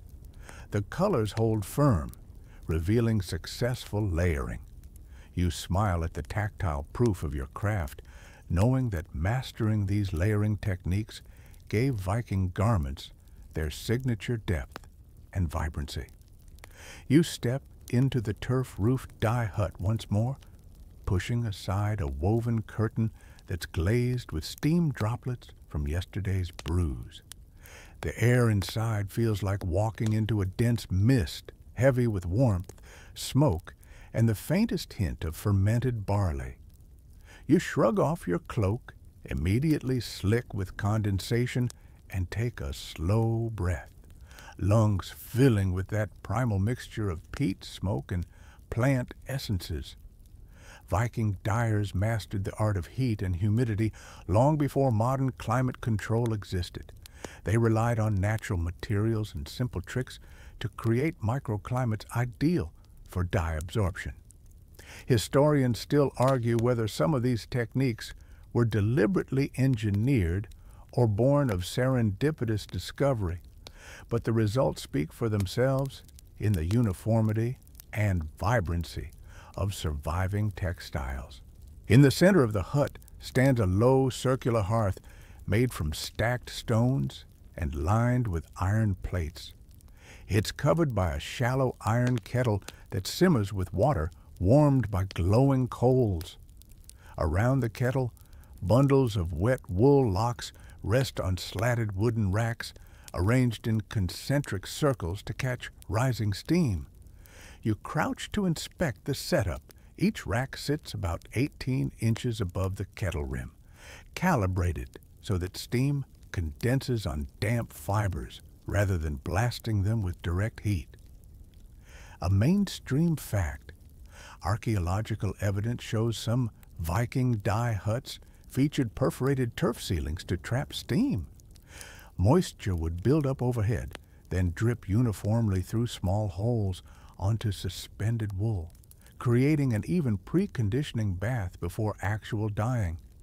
You trace your fingertip along a narrow slit overhead, one of several hand-carved vents meant to balance steam pressure. The slits widen or narrow based on simple wedges of carved driftwood, allowing dyers to adjust humidity levels throughout the process. You stand and peer through one vent. Outside, a brisk morning breeze rustles reeds along the fjord's edge. That fresh air could be a humidity killer if let loose, so you slip out a wooden wedge, narrowing the vent to a mere crack. Instantly, steam thickens within the hut, coiling in lazy spirals around roof beams. It's a delicate negotiation, enough circulation to prevent suffocation, but sufficient containment to keep fibers plumped and porous. Moving to one side, you touch the stone hearth. A careful test with the back of your hand tells you the temperature: warm, but not searing. Around 75 degrees Celsius at the kettle's surface, tapering to a comforting 40 degrees Celsius at the racks. Viking dyers measured heat by touch and sound. A softly sizzling whisper meant just right, while a roar or sizzle signaled overheat. You lean in to hear that whisper. The steam's hiss, like a whispered lullaby, coaxes fibers to open their scales. You recall from Section 3 how scoured wool lay stark white on drying racks. Now those same fibers hang heavy with moisture, prepped to receive mordants and pigments more evenly. This humidity trick prevents shading irregularities, no blotches or stripes from uneven moisture. Modern labs replicate this with vacuum steam chambers. Vikings accomplished it with turf, wood, and primal ingenuity. To enhance steaming, you toss a handful of wet heather onto hot stones beyond the hearth. Instantly, aromatic oils vaporize, blending floral notes with earthy peat smoke. A quirky tidbit suggests some dyers believe these herbal fumes softened fibers, making them more receptive to dye. Whether this was chemical synergy or mere aromatherapy remains debated among scholars. Some pie-shaped essays even argue the oils acted as natural surfactants, reducing surface tension and improving pigment penetration.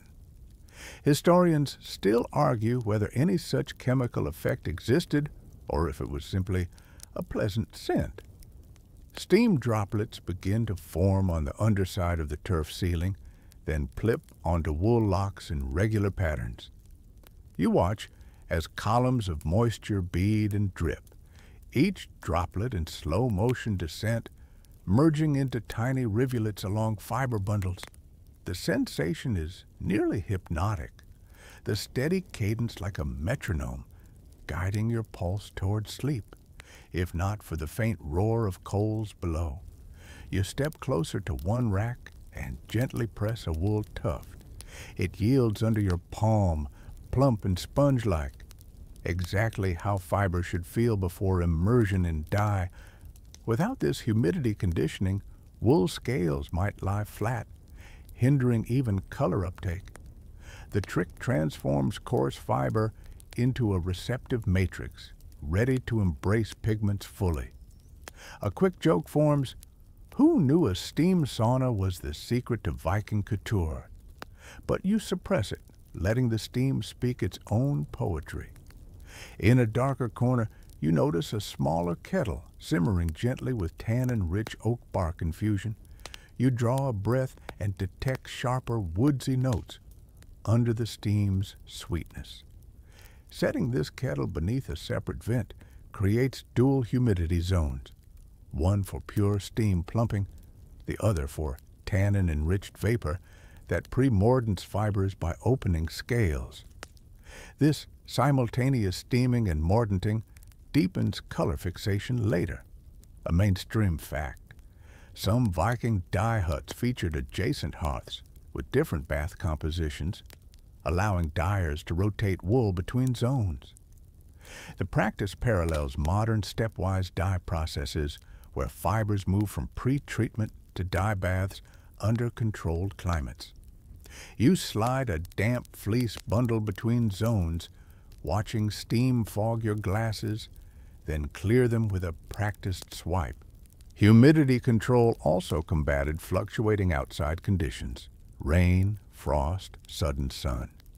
You slip outside and hack a small notch in the vent wedge, letting in a shaft of cold air that instantly dims interior light. You retreat, resealing the vent until a new equilibrium forms. Managing hut microclimate was a constant vigilance, akin to babysitting a cranky elemental beast demanding respect. You return to the hearth and scoop a ladle of hot water, its steam dancing over your knuckles. You fling it toward hanging wool, mistiming the throw slightly so droplets spatter on nearby beams, hissing as they meet hot wood.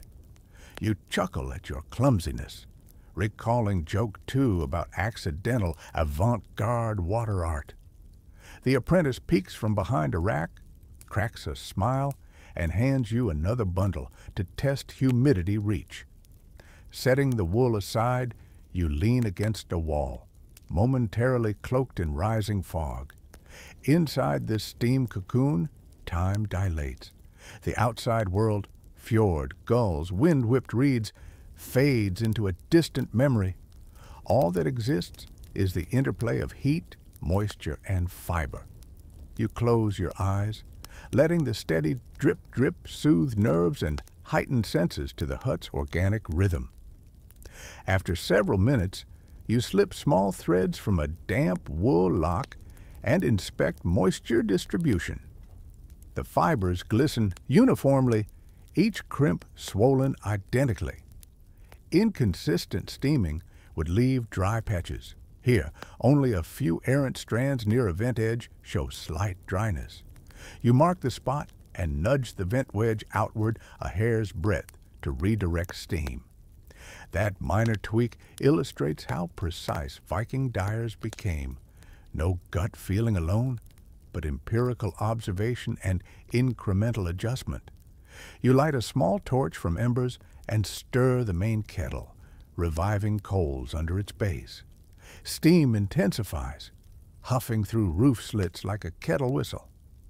The apprentice fans more heather into a side pot, and together you orchestrate a layered humidity environment. Primary steam from the main hearth, aromatic vapor from herbal infusions, and tannin-rich mist from bark waters. A quirky rumor echoes in your mind. Some coastal dyers added seaweed bundles near hearths, believing sea salt-laden fumes improved fiber elasticity. While physical evidence is scant, occasional traces of alginate residues in archaeological cloth hint at experimental seaweed use. Historians still argue whether those findings reflect accidental contamination or deliberate practice. You stand upright and remove your shirt, aware your skin will soon resemble the scorched patterns on the beams. A fleeting urge to sunbathe here passes. You remember frost-bitten days in Section 2's sheep fields, and you laugh softly at your own discomfort tolerance. A final joke. Who needs a spa day when you got Viking steam chambers?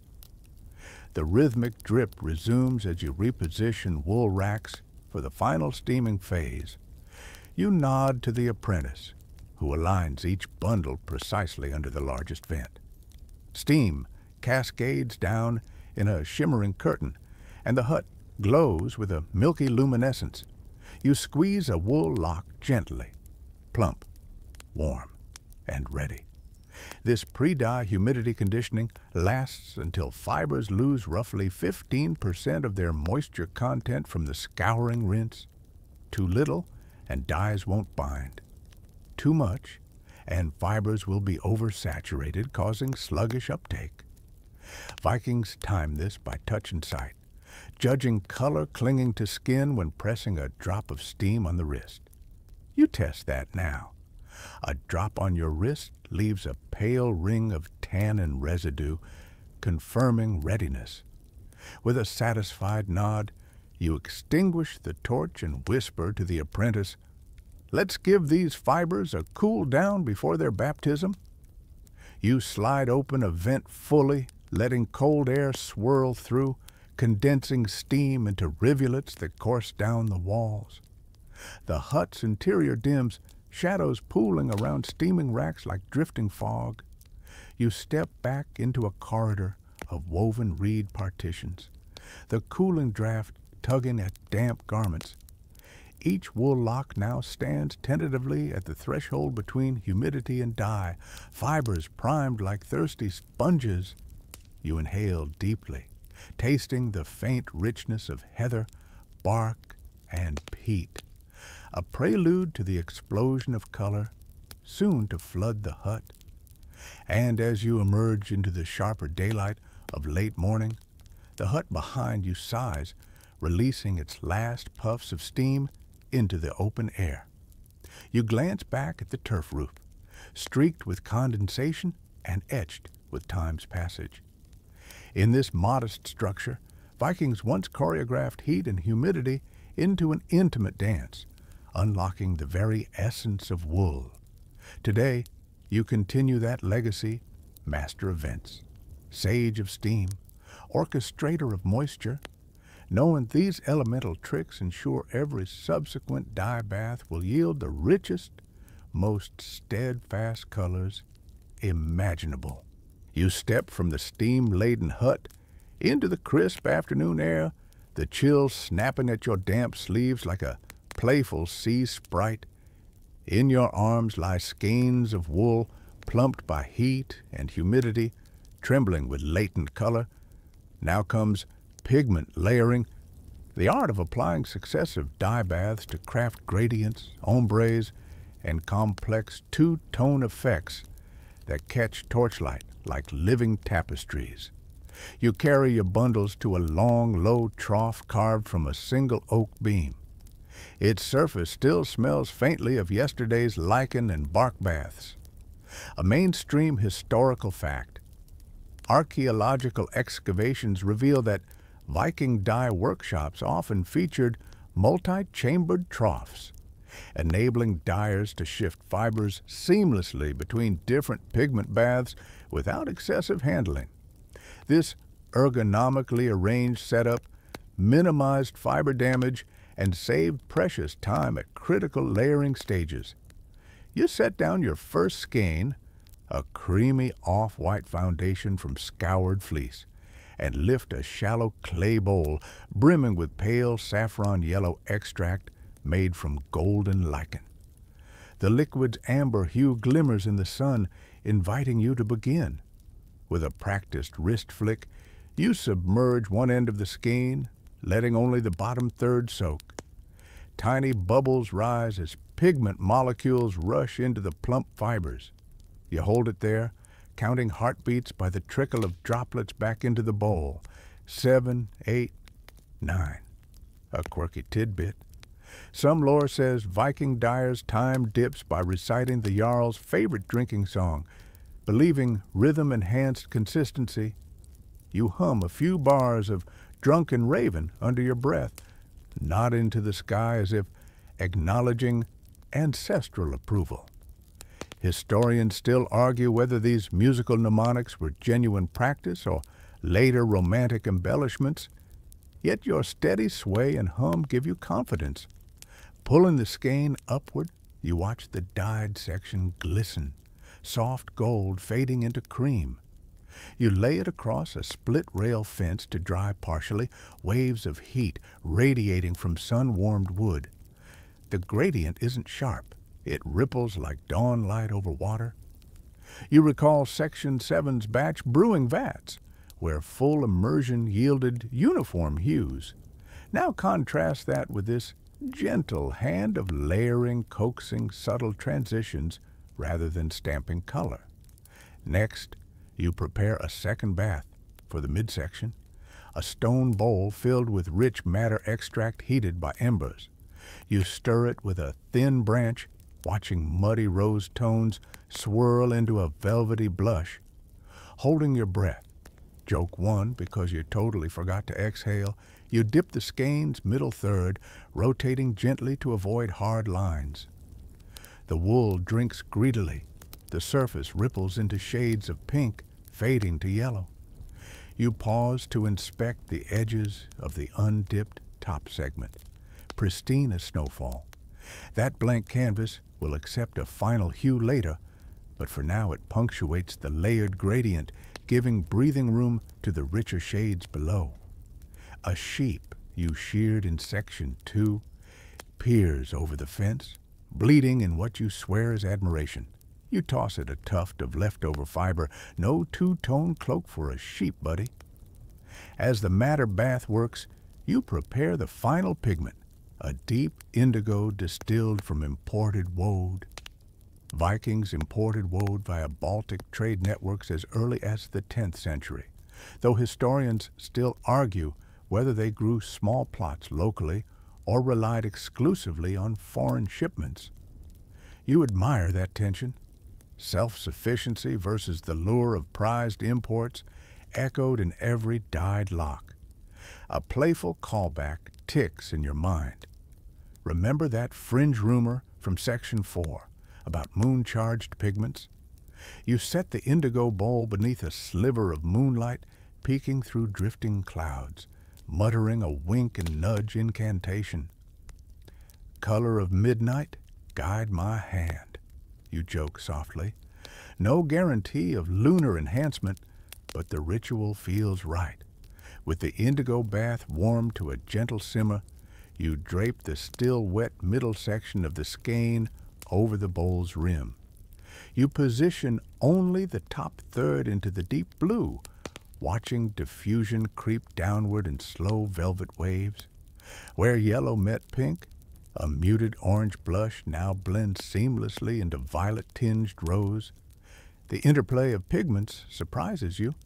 Unexpected tertiary hues bloom at the interfaces, soft peach and dusky lavender dancing between segments.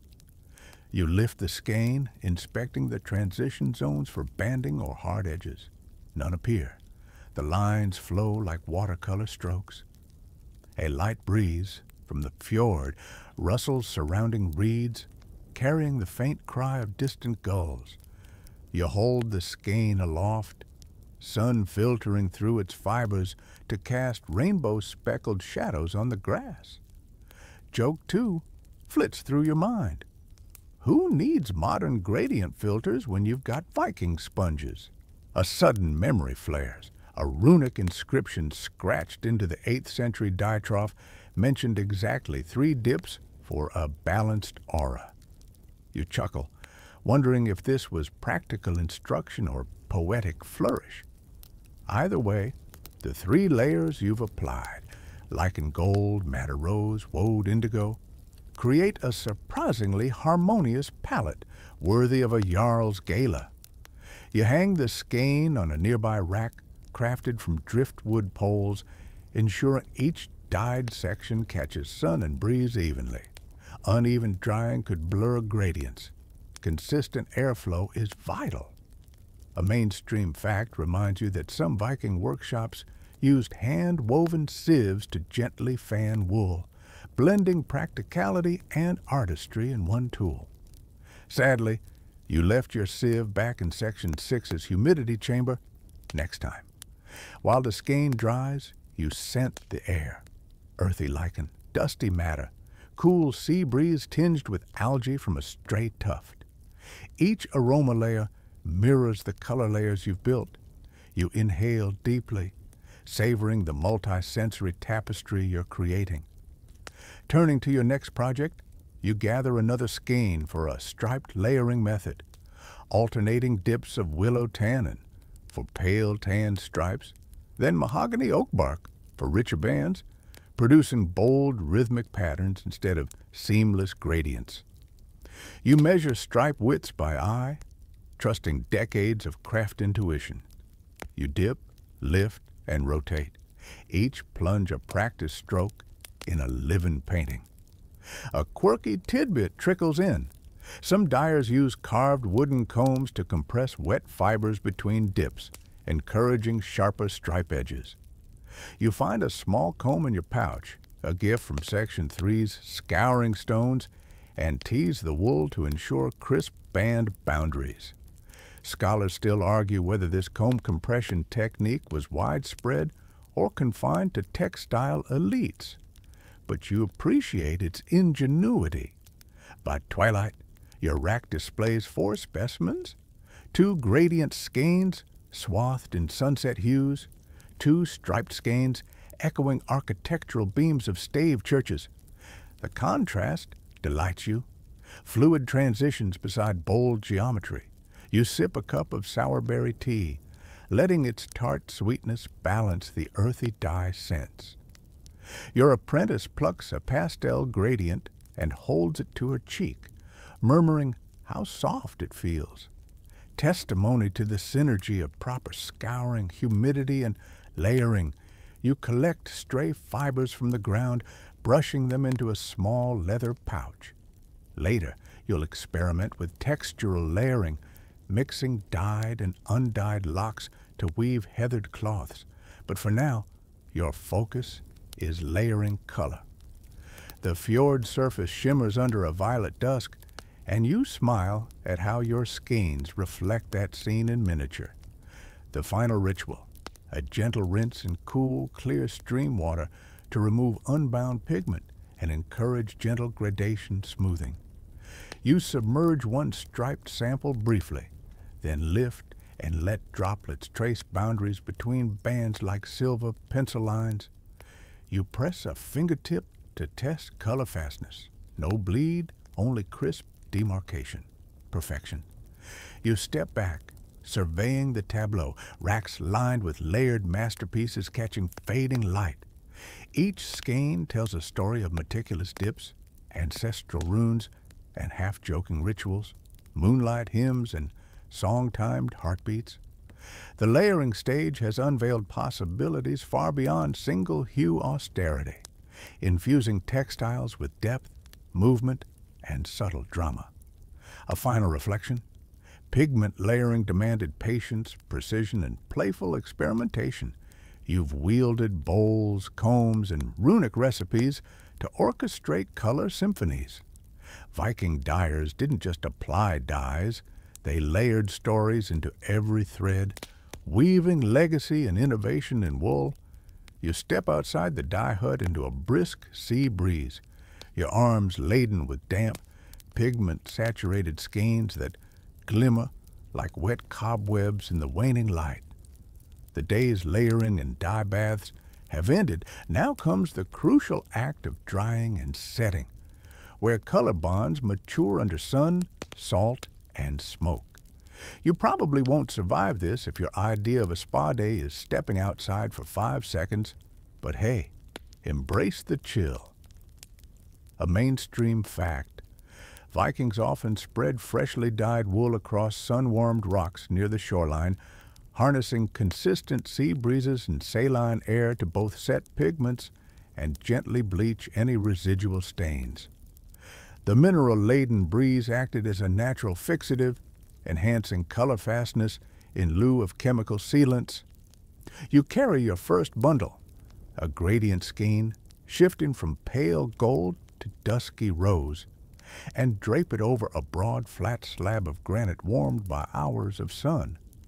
The rock still radiates heat beneath your fingertips, its surface flecked with patches of lichen you harvested days ago. You smooth the fibers across the stone, adjusting so each segment catches both sun and wind evenly. A puff of wind lifts a loose strand that brushes your cheek like a moth's whisper, reminding you of the calm stillness before each breath-hold challenge you record for your channel. Joke 1, right on cue. Around you, the rocky ledge stretches in step terraces toward the sea. You lay out additional skeins, striped samples from Section 9, palette shifts from Section 8. Each finds its niche. Some span a sunlit expanse, others curl in shaded nooks beneath driftwood, simulating varied drying rates for deliberate tonal shifts. A quirky tidbit insists certain Viking dyers preferred alternating sun and shade, believing intermittent light created subtler ombres. Skeptics argue it merely prolonged drying. Historians still argue whether intentional shading was technique or accidental byproduct of weather. You step back and survey the arrangement. Skeins draped across stones like flags on a fortress wall. Each nap of wool glistens, every fiber bead laden. You can almost feel moisture evaporating in slow motion, fibers tightening to embrace pigment. The combined scent of sea salt and residual peat smoke hangs in the air, a sensory echo of scouring hearths and extraction fires. As the sunlight shifts, you notice a faint, chalky bloom appearing on one madder-red sample. You snap a mental note. Bloom can indicate excess mordant crystallizing, necessary to brush off before use, but also signifying a deeply fixed dye. You lean in and flick the crystal residue with a finger. It flakes away, revealing a richer crimson beneath. A mainstream observation. Salt-laden sea breezes encourage small salt crystals to form on fiber surfaces, which then migrate pigment deeper into wool grease layers. Modern textile conservators employ similar salt bloom effects to trap dyes, albeit under controlled humidity. A low gull cry 4 terraces down prompts you to glance seaward. Waves roll in rhythmic pulse, each crest foaming before tumbling onto rocks. The same water sluiced scoured wool in Section 3 and bathed shells you considered in Section 4. Now it returns to kiss fiber once more. You scoop a handful of fine spray and let it mist over a blue-black indigo skein. Tiny droplets map across the surface like stars against a velvet sky, intensifying color by locking pigment molecules as moisture evaporates. Joke 2. Free ocean spray facial for your wool. And who doesn't love a salty glow? You step carefully across lichen-dotted stones, mindful of slick patches and your own fatigue from constant stooping. Each movement reminds you of earlier muscle aches, scouring vats, stirring fires, wielding paddles. But this final ritual feels almost effortless. Lay flat, breathe, and let nature do the work. You settle onto a sun-warmed rock, watching skeins under your fingertips shimmer as they dry. A fringed tradition claims Viking artisans occasionally dust drying wool with fine sea salt powder, believing concentrated sodium crystals accelerated pigment crystallization. Critics counter that such salt left fibers brittle. Surveys of museum textiles show only minute salt traces, suggesting any salt sprinkling was rare or symbolic. Historians still argue whether this salt sprinkle custom ever passed beyond oral lore. You brush a hand through a nearly dry ochre skein, tasting salt on your fingertips. Definitely more natural spray than intentional sprinkling. The fjord's breeze intensifies, tugging at hanging fibers and coaxing stray locks free. You watch as each strand dances independently, revealing the uniformity of drying. Some gradients gain richer midtones where air circulation is slow. Others lighten at edges exposed directly to wind. You adjust one skein's position, rotating at 20 degrees toward a sunbeam. The difference is subtle but crucial.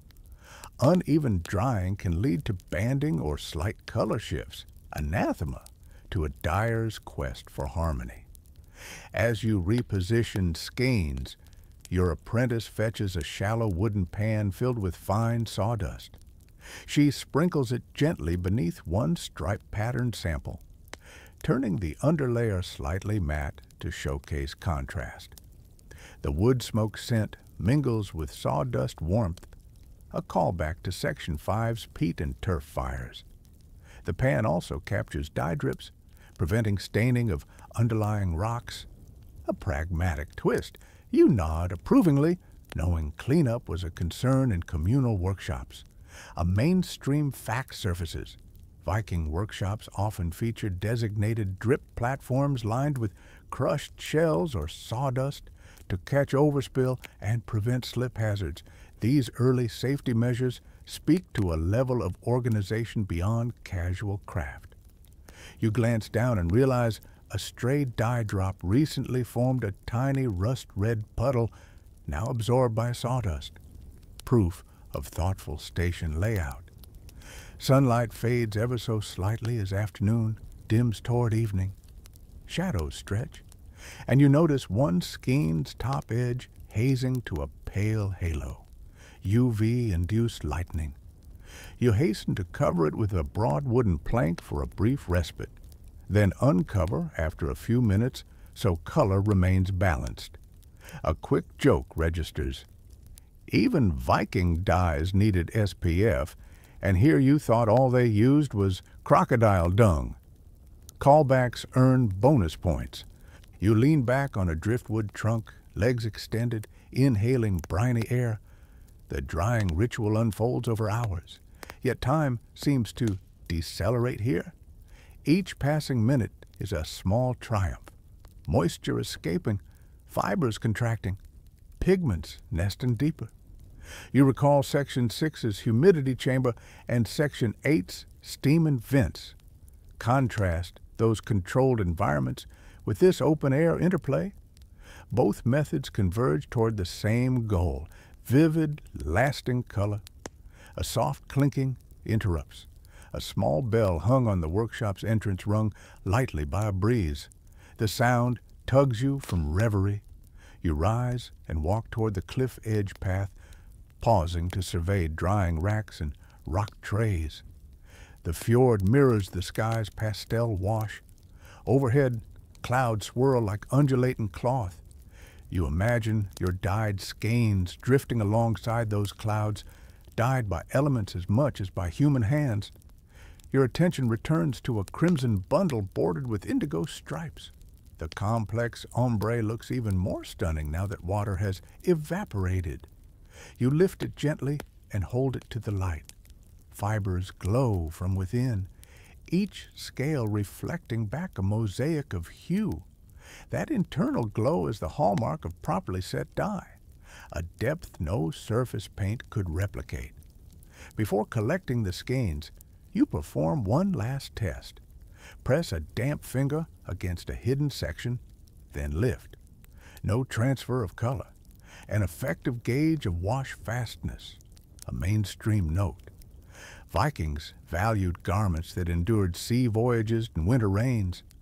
Color fastness was a practical necessity and point of pride. You smile, thinking of travelers aboard longships showing off bright textiles mid-raid. A subtle display of craftsmanship as well as power. Satisfied, You gather skeins in careful bundles, wrapping them in spare linen to protect from unexpected dew. The dune grass rustles as you kneel, the motion scattering a few seeds that cling to wool. You chuckle, "Congratulations! Your wool's now hosting a micro-ecosystem." Joke 3, because even dyed artistry can't escape nature's whimsy. With bundles secure, you mount the rocky path back to the dye hut, mindful of the twilight's quick approach. Each step feels lighter now that color trials have succeeded. Inside awaits the next phase, color fastness trials under rain and abrasion, but for now, your pigments have triumphed over earth, wind, and sun. At the hut's door, you pause and glance back at the drying tableau, a wild gallery of gradients, stripes, and bold hues, each bathed in salt-sprayed sunset glow. It's a fiber cathedral where nature and craft converge, where ancient secrets breathe in every thread. You step inside, the scent of smoke and wet wool greeting you like an old friend, ready to guide you to the next act, the rigorous tests that will prove these colors worthy of Viking legacies. You step across the threshold of the dye hut into a sudden burst of rain-splashed twilight, droplets tapping like soft fingers against wool-wrapped beams. Bundles of just-dried skeins hang moistly under the eaves, their fibers still humming with residual warmth. Now you face the ultimate reckoning, color fastness trials, proof that your vibrant hues can endure sea spray, sleet, and the relentless abrasion of life at Fjord's edge. You probably won't survive this if you think a quick rinse suffices, but welcome to the real test. A mainstream fact. Viking dyers evaluated color fastness by publicly displaying textiles during winter festivals, exposing them to snow and ice, an early form of outdoor stress testing. Your own trial begins with a stout wooden frame propped at the hut's entrance. You stretch a length of deep indigo wool across it, fastening edges with hand-carved bone pins. The rain intensifies, each drop splashing pigment-laden fibers in a live demonstration of wash-fast rigor. You grab a coarse bristle brush, originally designed for cleaning fish before salting, and scrub the wool, water sluicing off in dark rivulets. The bristles catch stubborn dirt and simulate abrasion from daily wear. After 10 brisk strokes, you pause and blot a clean corner with a white linen scrap. No blue stains transfer, solid performance. Historians still argue whether Vikings preferred seawater rinses over freshwater for trials, but this downpour makes for an authentic real-world scenario. Next, you rig a small pulley above the frame and dangling a weighted leather pad, repurposed from an old sail, to rub repeatedly along the gradient skein from Section 9. Each swipe mimics friction from shoulder straps and pack edges. A quirky tidbit insists some dyers attached grease-laden fish skins to weights, believing oil helped season the wool and locked in color. You chuckle at the idea of fish-scented fashion, but note a faint brine aroma persists in the rain-soaked strands. Your apprentice joins, armed with a bucket of warm, brackish water mixed with coarse salt, a nod to rumored saline pre-mordant baths. You dunk a corner of a madder red skein, swirling it thrice before hanging it back on the frame. As rivulets run, you watch for bleeding edges. A pale halo emerges momentarily at the fringe, but vanishes as fibers resettle, proof that your mordant methods from Section 6 succeeded. Now for UV exposure, you move to a carved stone ledge where you mounted a bronze mirror in Section 5. You angle it overhead, redirecting waning daylight onto a pale wool sample. The concentrated sunbeam glares for several minutes, simulating extended sun exposure. The fiber's color holds true, showing only a slight uniform fade at the very edges, acceptable by any practical standard. To replicate wind abrasion, you attach a length of wool to a spindle atop the stone ledge. As gusts whip through the fjord, the fiber rubs against a curved basalt rail, mimicking centuries of cloak flaps in gale. After an hour of intermittent turns, you inspect the fiber. Scales remain intact, and color absorption is consistent, with no patchy wear visible. Finally, you subject your most ambitious gradient skein to a chemical challenge, a brief soak in cold seaweed-infused wash, an exact replication of rumored algal fixatives from Section 4. You stretch the skein across 2 pegs and pour the briny infusion over it. Liquid cascades through fibers, then dries in the continuing drizzle. You examine the result. Color depth remains strong. If anything, the faint green methylated tint enhances shadow hues at transitions. You step back, brushing rainwater from your brow, and survey the display. Gradient, stripe, and solid samples all defy nature's assaults: rain, salt, friction, UV, and wind. Mainstream conservators would nod in approval. Your dyes melded deeply and uniformly thanks to precise scouring, mordanting, layering, and drying. A riot of rainbows emerges under slate-gray skies, every thread resilient. This final crucible proves that Viking dyeing was no fleeting art, but a rigorous science. Your trials, rooted in centuries-old whispers, crocodile dung sunscreen aside, validate that pigments endure as long as technique holds. You and your apprentice exchange a half-drenched, triumphant grin. The colors live on, ready to brave storms and voyages, woven into stories yet to be told.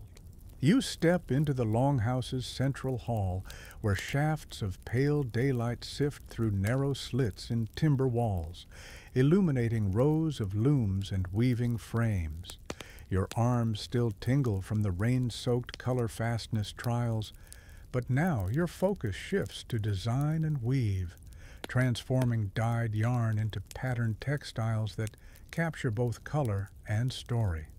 You probably won't survive this if you think weaving is just clicking sticks together, but here, every shuttle and tablet tells a tale. A mainstream fact. Vikings employed several weaving techniques, including tabby, plain weave, twill, and the distinctive tablet weaving method, which produced narrow, intricately patterned bands used for trimming garments and belts.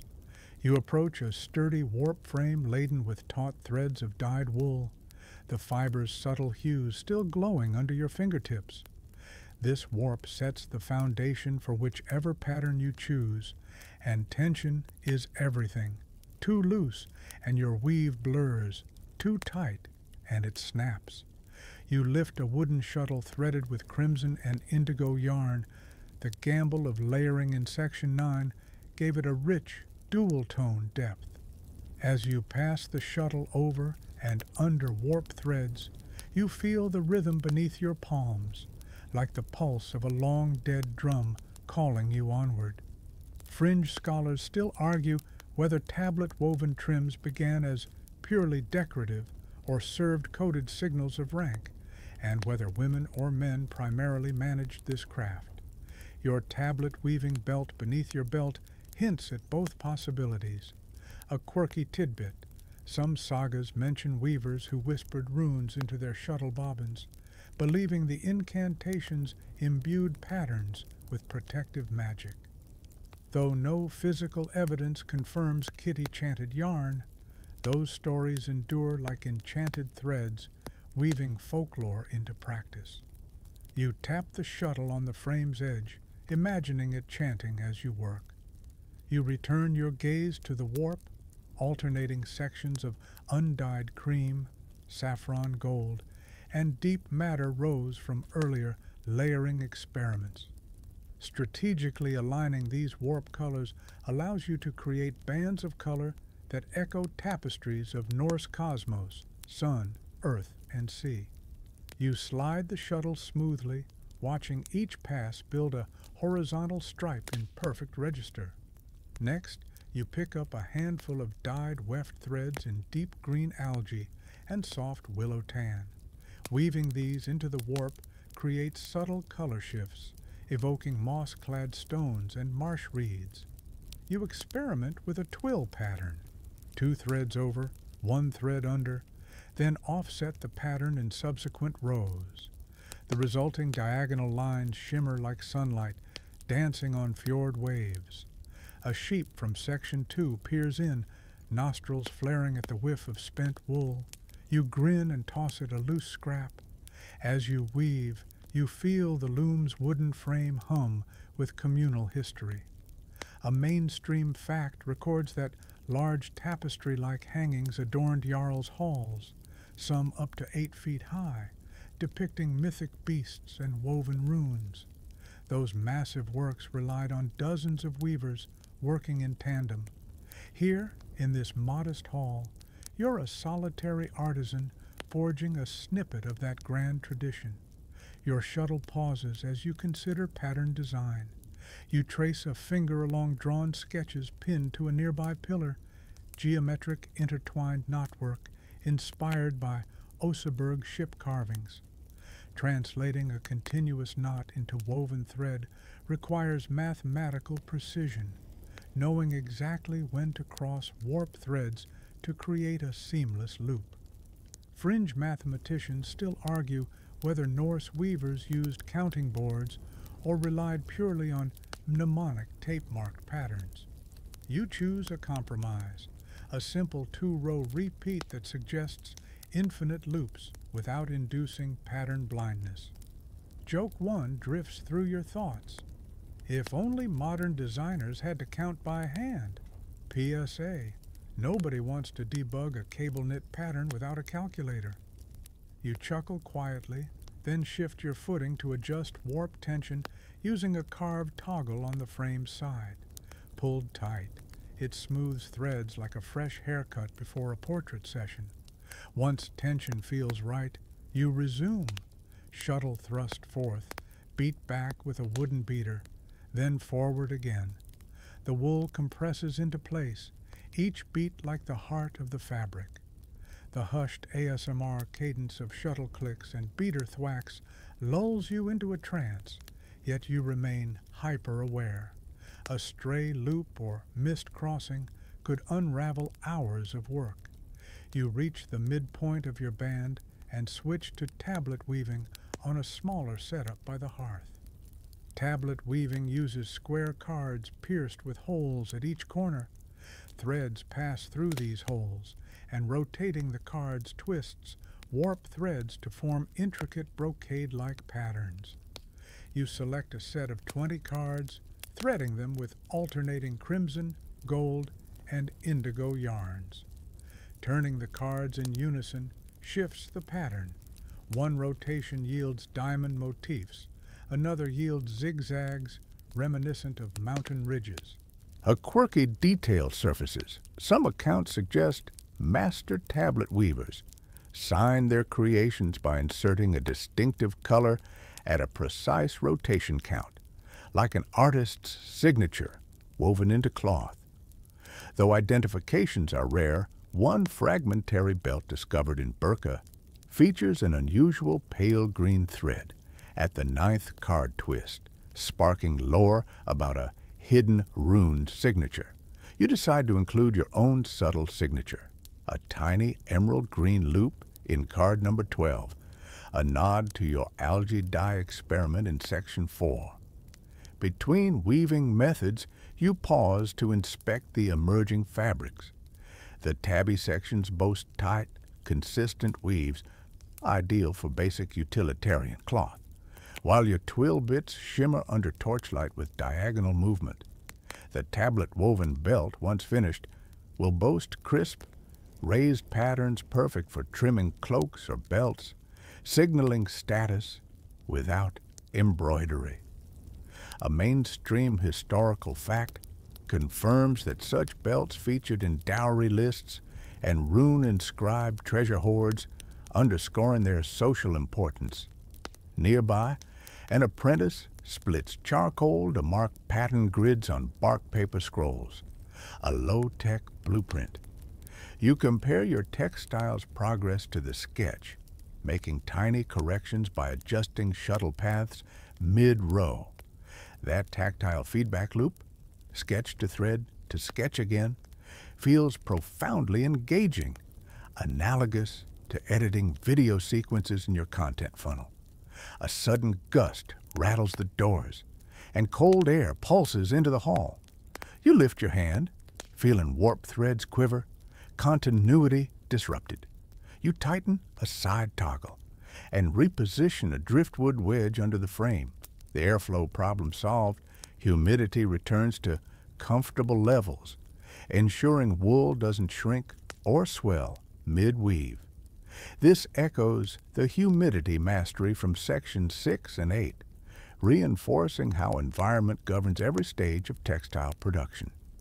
You resume weaving, transitioning into a new section, a dip-dyed indigo warp contrasted with a madder rose weft in tablet bands. The interplay yields an elusive purple haze effect, two complementary colors merging in elegant tension. You adjust rotation speed to deepen diamond centers, pausing to note that this specific effect appears on a few fragments recovered near Jorvik, York, suggesting trade and cross-cultural exchange influenced both color and pattern. Historians still argue whether those York weavers learned directly from Norse settlers or through broader continental networks. Your shuttle work slows as you near the loom's edge. You finish the last row, then lock the weft in place with a tight knot, weaving the loose ends back into the fabric to hide tails. The piece feels sturdy and supple, balanced for wear, yet rich in visual depth.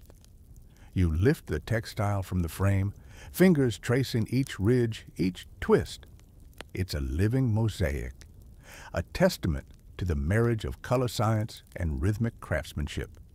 Next, you take up a small loom configured for weft-faced twill, a technique where weft threads dominate the surface, creating bold patterns like Nordic star motifs.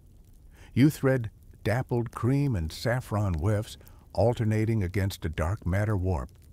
Each pass of the shuttle lays down thick color, obscuring warp threads, except at pattern edges. This method lent Viking textiles their characteristic firmness and bold graphic appeal, ideal for decorative cloaks that stood up to the elements.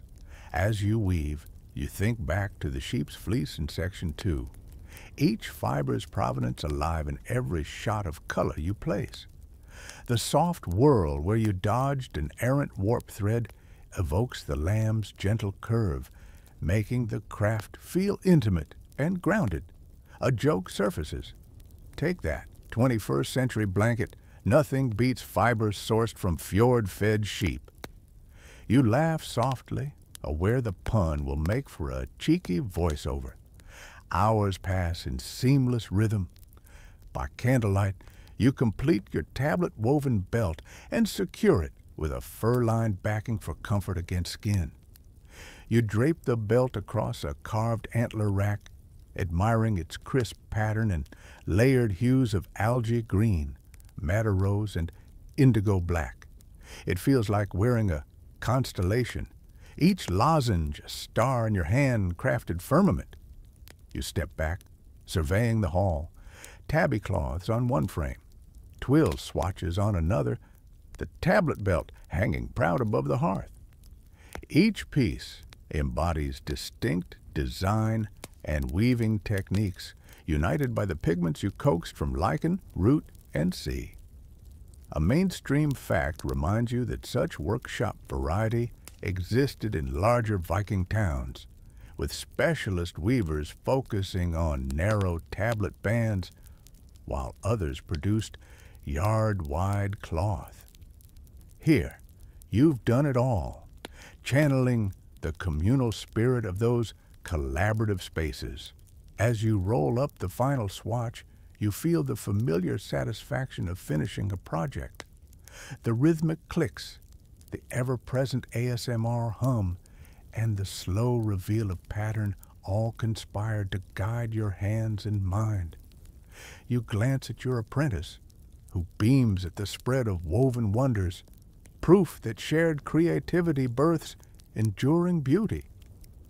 Before retiring for the night, you lay a length of your tablet-woven belt across your pillow as a pillow fort signal, your own ritual gesture to honor the craft. You whisper a soft thanks to the sheep, the earth, and the sea for providing fleece, pigments, and inspiration. In the quiet glow of flickering torchlight, you realize that design and weave are not merely practical steps, but profound dialogues. Thread conversing with color, pattern conversing with culture, and you conversing with history itself. You shoulder your satchel of dyed yarn and step onto the pebbled cart track that winds along the fjord's edge, heart thrumming with the anticipation of trade. The scent of salt-laced air mingles with oak smoke drifting from distant hearths, a reminder that commerce and craft are inseparable in Viking life. You probably won't survive this sprawling caravan if you can't stomach long hours atop creaking wagons, but hey, that's part of the adventure. A mainstream fact. By the 9th century, Scandinavia's burgeoning trade networks stretched from star-spangled Constantinople to fog-shrouded York, ferrying not just furs and iron, but also precious dye plants and finished textiles. As you clamber into a sturdy ox-drawn wagon laden with lichen-yellow skeins, you feel the vessel's wooden bed spring beneath your weight, engineered for heavy loads long before ergonomic design became a buzzword. Your companions include a burly trader from Birka, his beard flecked with soot, and a spry journeyman weaver who hums as he arranges indigo-blue rolls. You greet them in the old runic phrase for safe passage, Vardu Heil, and they nod solemnly, adjusting leather straps around barrels of madder root. The caravan leader slaps a hide-bound ledger to note your cargo, an act that underscores the growing importance of record-keeping in merchant circles. Historians still argue whether these ledgers used rune characters exclusively or incorporated Proto-Latin symbols borrowed from continental scribes. As the wagon lurches forward, you survey the fjord's calm expanse. Whitecaps glint in the afternoon sun, mirroring the bright yellow of your shellfish dye skeins dangling off the cart's edge. A quirky tidbit drifts to mind. Some coastal traders purportedly soaked wooden wagon wheels in lye to prevent dye-laden streaks from staining their freight. An inventive, albeit caustic, cleaning trick. While few archaeological wheel hubs bear chemical traces, the rumor persists as a testament to Viking ingenuity in hygiene. A gentle breeze shifts the dyed loads, and you catch sight of a red-robed diplomat's caravan cresting a distant hill. They bear exotic silks dyed with kermes and saffron, luxuries you've heard of but never seen in person. You scribble a mental note. If these imported hues ever trickle north, you'll need to refine your layering techniques to compete. Until then, your fjord-foraged pigments hold their own, weatherproof and hardy enough for long ship voyages. Hours pass in a rhythmic sway. You shift to ease a cramp in your thigh, recalling Section 10's drying rituals on sun-warmed slabs. Now, instead of sun, you endure rocking under an open sky. Still, the motion lulls you into reflection. A sheep you sheared back in Section 2 would have balked at this journey, but you relish the motion, imagining how wool bundles sing lullabies to tired traders. Joke 1. softly muttered. All natural white noise. No Spotify subscription required. At midday, the caravan halts near a stand of spruce trees. Traders unpack sacks of coarse barley cakes and salted fish. You join a circle around a crackling fire, passing around dried reindeer jerky, as the weaver recounts rumors of textiles in far-off Baghdad glowing under desert moons.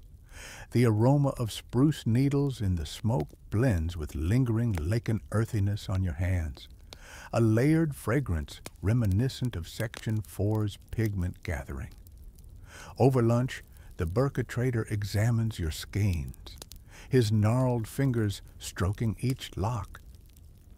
Your madder red is as bold as the autumn leaves of melodellin, he declares, and you feel a surge of pride. Yet he frowns at the fringe-green algae strands. Never seen that color fetch a price in Hedeby, he murmurs.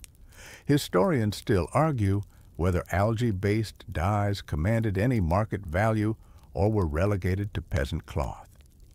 You shrug, tasting a mouthful of barley cake, and retort with a grin, maybe they just need to trend on TikTok. Joke 2. Credit to modern sensibilities creeping into ancient trade. The caravan resumes its journey over a rutted causeway. Wooden wheels clatter against stone, and every jolt shifts dyed skeins.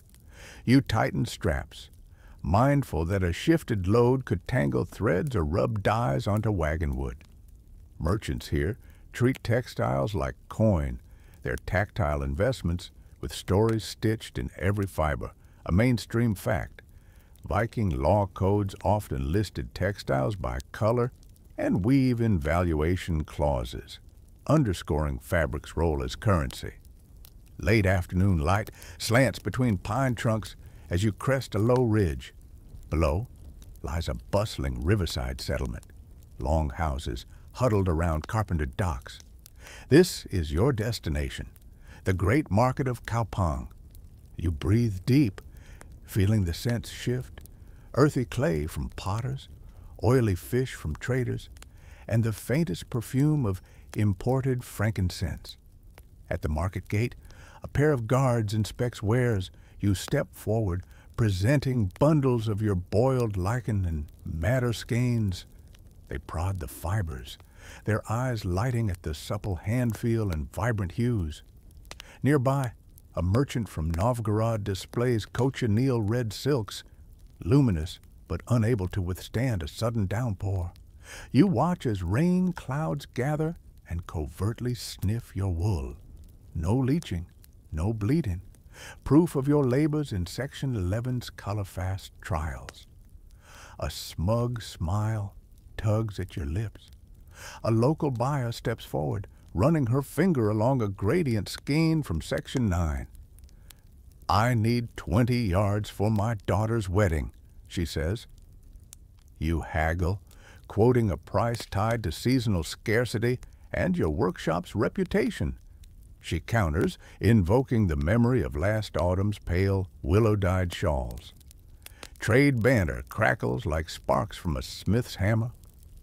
Finally, you agree on terms, her likeness forever wrapped in your layered hues. You load purchase goods onto a flat-stall table, unbundling skeins so passers-by can fondle each.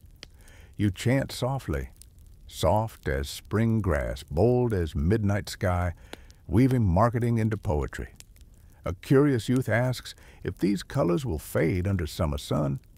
You launch into a concise summary of your drying technique, sun, sea spray, salt bloom, and her eyes widen. Historians still argue if such demonstrations occurred in markets or remained private. But here you are, live showing tradecraft under open sky. Trading complete, you collect silver ingots and amber beads in exchange for your dyes. A stoic trader from Dublin tips his hat, complimenting your moss-green algae, a rare charm from northern coasts. You pocket a handful of beads, promising to experiment with new color combos involving amber mordants.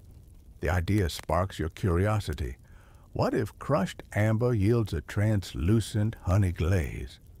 Another fringe experiment beckons. As dusk falls, you rejoin the caravan, heavier with goods bought, fragrant spices, sturdy linen, and a small pot of imported kermes extract. Your satchel now holds not just Fjord shore's pigments, but horizons of possibility. You stow the amber beads next to your dyed skeins, a convergence of place and exchange. Climbing back onto the wagon, you wrap yourself in a newly purchased linen cloak dyed in alien scarlet. The cool fabric slides over your woolens, a plush contrast that underscores the day's rewards. The wagon jolts forward, heading through dusk-lit pines as lanterns flicker to life in Kupang's longhouses behind you.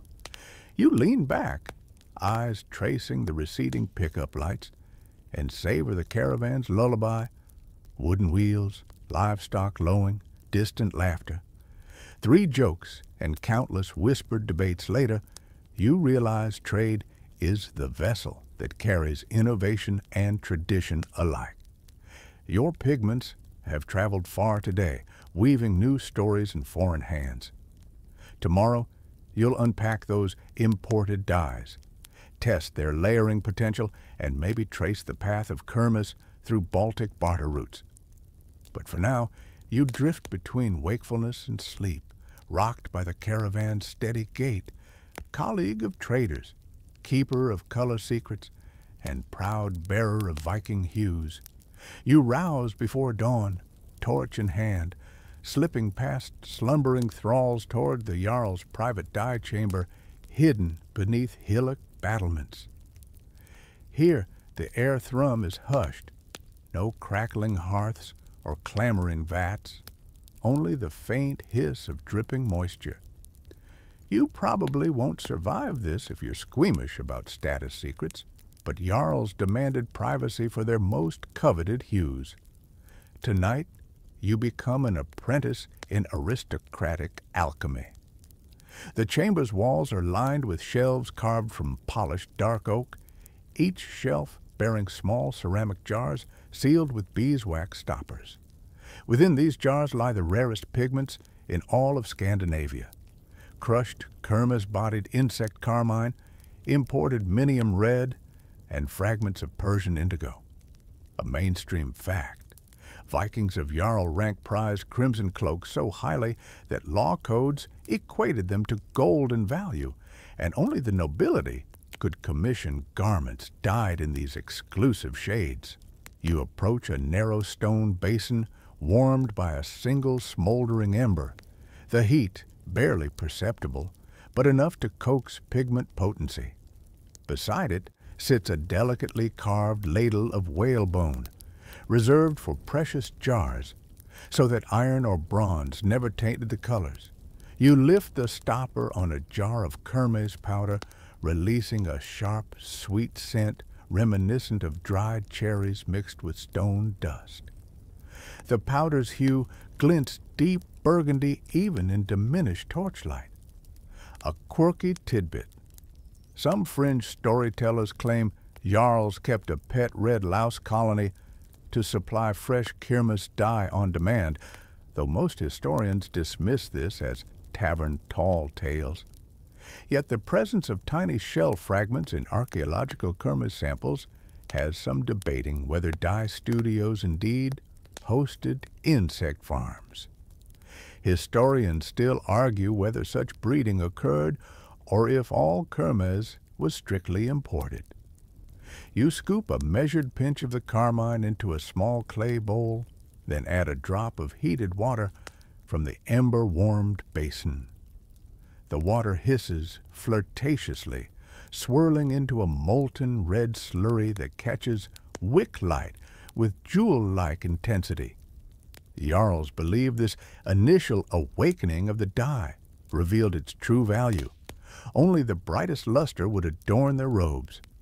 Next, you retrieve the Persian indigo jar, its wax seal still imprinted with a stylized raven emblem marking Jarl ownership. The indigo's smell is musky, almost leathery, and the powder dark enough to swallow torchlight.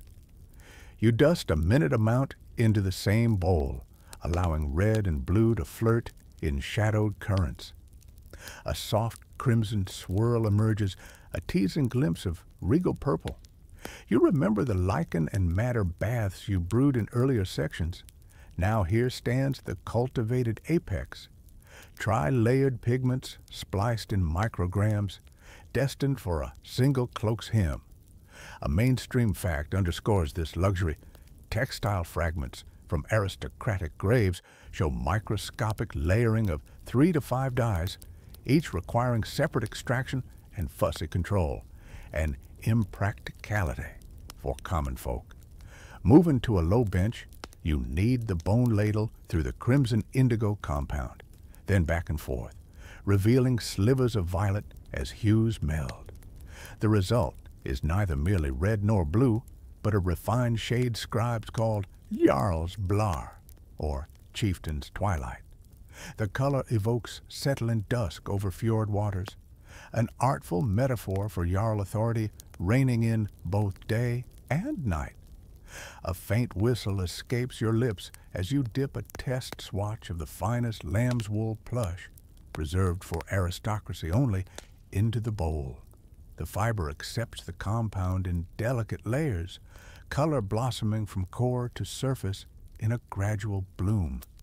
You lift the swatch, torchlight refracting through its plump fibers, casting an amethyst glow on the stone floor.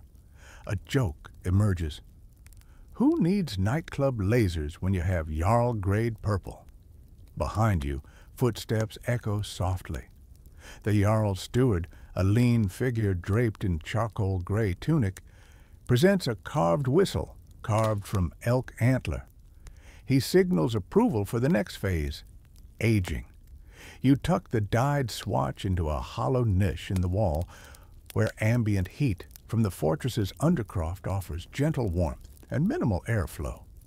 This aging allows pigments to bind deeper, mellowing initial brightness into timeless richness. A quirky footnote lingers in your mind. A wandering minstrel once alleged Jarls employed Ice Age curing, exposing dyed cloth to sub-zero frost before returning it to warmth, believing the freeze-thaw cycle imprinted hues more permanently. Few physical tests validate this, and critics say frost-induced fiber damage outweighs color benefits. Historians still argue whether such cryo-curing was ever attempted or remained poetic rumor. You move to the next jar, imported minium, the brilliant red lead oxide used sparingly to heighten scarlet's vibrancy. You chip a sliver from a wax-encased pellet into your bowl, mindful that minium is toxic and demands careful handling. The assistant scoops a pinch of lime ashes from a silver-gilded dish, used here as an alkaline mordant to fix the lead pigment. A mainstream fact notes that Jarls prize lead-based reds for their unmatched opacity and wear resistance, though common dyers typically avoided them due to cost and hazard. As you stir minium and lime ash into the red indigo foundation, the mixture thickens into a paste reminiscent of spiced berry compote. The blend's texture feels slightly gritty, a tactile reminder of the meticulous mixing required for aristocratic hues. You press a fingertip to the paste and taste a minute speck. Metallic, chalky, oddly satisfying. The apprentice beside you shakes her head at your rebellious curiosity. Gradually, you guide the paste-laden swatch back into the test basin of heated water. The color intensifies, morphing from amethyst dusk into full royal crimson flecked with violet undertones. The transition is bewitching. Under low light, the cloak hem would appear nearly black, while in bright sunlight it would radiate regal purple-red brilliance. Jarls wielded these garments strategically, signaling mood and intent, somber in council, triumphant in feast. A low drumbeat rumbles through the fortress, a herald calling Jarls to the great hall. You must finalize your masterpiece. Pulling a length of woven lamb's wool cloak edge from the aging niche, you bring it to the basin and gently rinse off excess pigment with warmed fortress spring water. Tiny droplets bead off, revealing a consistent sheen beneath. A mainstream detail.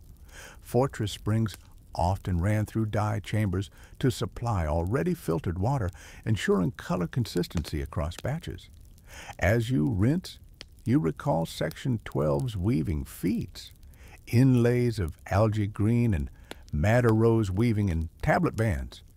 Now, that same pattern appears on this cloak's trim, underlaid by the Jarl's exclusive purple core. The layered effect is subtle, yet commanding, an echo of victories past and alliances yet formed. A subtle callback binds your workshop's continuum, from sheep fleece to exclusive robe, every step curated.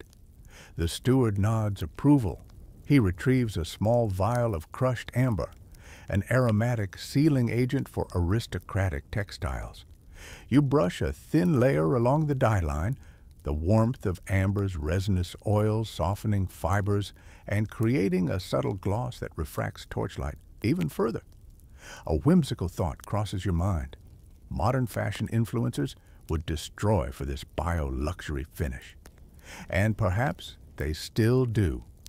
Joke 3 unspools as you watch amber sheen flicker in lamp glow. Jarls had their spa treatments too. Talk about glowy skin. The apprentice rolls her eyes in affectionate exasperation. Finally, you present the trimmed cloak edge to the chamber's alcove, a raised dais, draped in white linen where the Jarl's textiles are shown. The steward arranges the sample atop a black velvet cushion, a lavish display meant to accentuate the color's depth. You step back, heart pounding as flickering torchlight animates every fiber, every pigment layer. A quiet hush falls. In this dim sanctum, even breathing seems too loud. You recall mainstream accounts of Jarls inspecting samples via rotating lampstands to study color shifts from every angle, a practice you replicate now by slowly circling the dais, torch in hand, verifying that no shadow betrays inconsistency. In the end, you cannot detect a single flaw. The purple-tinged red glimmers with depth, the cloth's fibers speak in harmonious texture, and the amber seal adds a faint, comforting perfume. Here, in this hushed fortress chamber, you've harnessed the Jarl's exclusive hues, pigments born of far-off lands, layered with local lore and sealed by ancient rituals. You bow your head, acknowledging the lineage of craftsmen whose hands once turned dragon bowls of kermes and whittled whalebone ladles. The Jarl's cloak will soon grace his shoulders, broadcasting power more eloquently than any spoken decree. And so, as torchlight dances on these royal fibers, you step back into shadows, knowing you've woven your own chapter into the annals of Viking dyeing secrets. You step into the great hall just as dawn's first pale light filters through high-set windows, illuminating rows of benches awaiting the Jarl's household. Here, textiles woven and dyed by your hand will not merely clothe bodies, they will communicate ranks, allegiances, and nuanced messages in a silent language of color. You probably won't survive this if you think a cloth is just fabric, but in Viking society, every hue carried weight in the theater of power. A mainstream fact. Norse sources and runic inscriptions clearly link specific dye colors to social status. Deep reds and purples, reserved for Jarls, bright yellows often marking legal officials, and subdued greens associated with envoys. You stand before a low wooden table displaying 6 samples: indigo blue for warriors, madder rose for kinship ties, lichen yellow for civic roles, algae green for envoys, ash gray for clergy-like advisors, and stark white for heralds and messengers. Each swatch gleams under torchlight and dawn's glow. First, you lift the algae green sample, soft yet vibrant. This hue, signified diplomacy and safe passage. Envoys wearing green cloaks were granted unspoken immunity when traversing rival territories. A quirky tidbit. Some sagas tell of envoys dipping their cloak hems into river water before departure, believing that sacred river spirits would further protect them. Historians still argue whether such water rites were formalized or the stuff of poetic license. You gently weave your fingers through the fibers and feel their resilience still humming from Section 12's tablet bands. Next, you pick up madder rose, a color tied to kinship and familial bonds. Those who bore this shade in festivals signaled unity with the Jarls clan. A mainstream fact, textile inventories from Oseberg ship finds list rose-dyed shawls among grave goods of noble women, underscoring the dye's role in familial identity. You recall the gradient skein you layered in Section 9. Its rose midtones blossomed perfectly, capturing both warmth and subtlety. You drape that swatch over your arm like a sash and sense how the color complements the room's oak timbers. Now, your gaze falls on lichen yellow, a shade of civic duty. Scalds and legal officials wore gold-hued garments to denote their authority in assemblies. A fringe rumor states that law speakers would soak their hems in birch sap before donning yellow robes, symbolizing purity of judgment. Evidence is scarce, but traces of birch glycosides appear in a few museum textiles, sparking scholarly debate over whether birch sap was a deliberate adjunct or environmental contaminant. Historians still argue the significance of this chemical footprint. You press the yellow cloth to your cheek and imagine standing before a ting, the governing assembly, the woven gold around your shoulders establishing your voice's legitimacy. Each fiber, once you plucked it from sheep fleece in Section 2, has traversed a journey through scouring, extraction, mordanting, and drying, now culminating in its legal power. Your hand moves to indigo blue, a badge of martial prowess. Norse warriors often stitched blue dye into the fringes of their cloaks to broadcast readiness for battle and to honor Aegir, the sea god who watched over seafaring warriors. Mainstream accounts mention that ships painted with blue-tinged hemp sails were believed to receive more favorable seas. You lift your deep blue tablet-woven belt from Section 12, its sharp zigzag patterns amplifying the intensity of the indigo, the combination echoing crashing waves and battle lines alike. You then handle ash gray, a subdued, near-neutral tone marking counsel and elder wisdom. Advisors to the Jarl wore wool dyed in soft grays, blending deference with visibility. A quirky tidbit. Some accounts claim that gray-clad advisors carried small fire steels to produce sparks mid-debate, metaphorically igniting discussion. While no direct evidence links fire steels to gray robes, runic graffiti referencing embers of thought on gray cloth hints at symbolic associations. Historians still argue whether these were metaphors or literal practices. Finally, you touch stark white, a pure, undyed wool reserved for messengers and heralds. White symbolized transparency and neutrality. A white banner could parlay safe passage even in war. You feel the crisp, almost chilly texture, unlike the mellower, heat-infused dyed hues, yet it stands as a potent canvas for inked runic missives. You recall Section 3's sun-bleached drying rack. This white wool gleams with centuries of layered drying methods. Standing in the hall's center, you arrange these swatches in a circular tableau, replicating the seating arrangement in the ting, 7 crafted seats where each color corresponds to a station. Herald at the north, envoy to the east, warriors to the south, and so forth. A hush falls as torchlight flickers across the wheel of hues, each rumor and fact knitting together a tapestry of unspoken communication. You recall the Jarl's steward whispering of goat's blood-red garments in Section 14, a secret court color used only during midnight councils. That shade combined kermes, indigo, and minium for a chameleonic, flame-tinged purple worn only under torchlight. No sample remains, but your memory of its depth informs this symbolic array.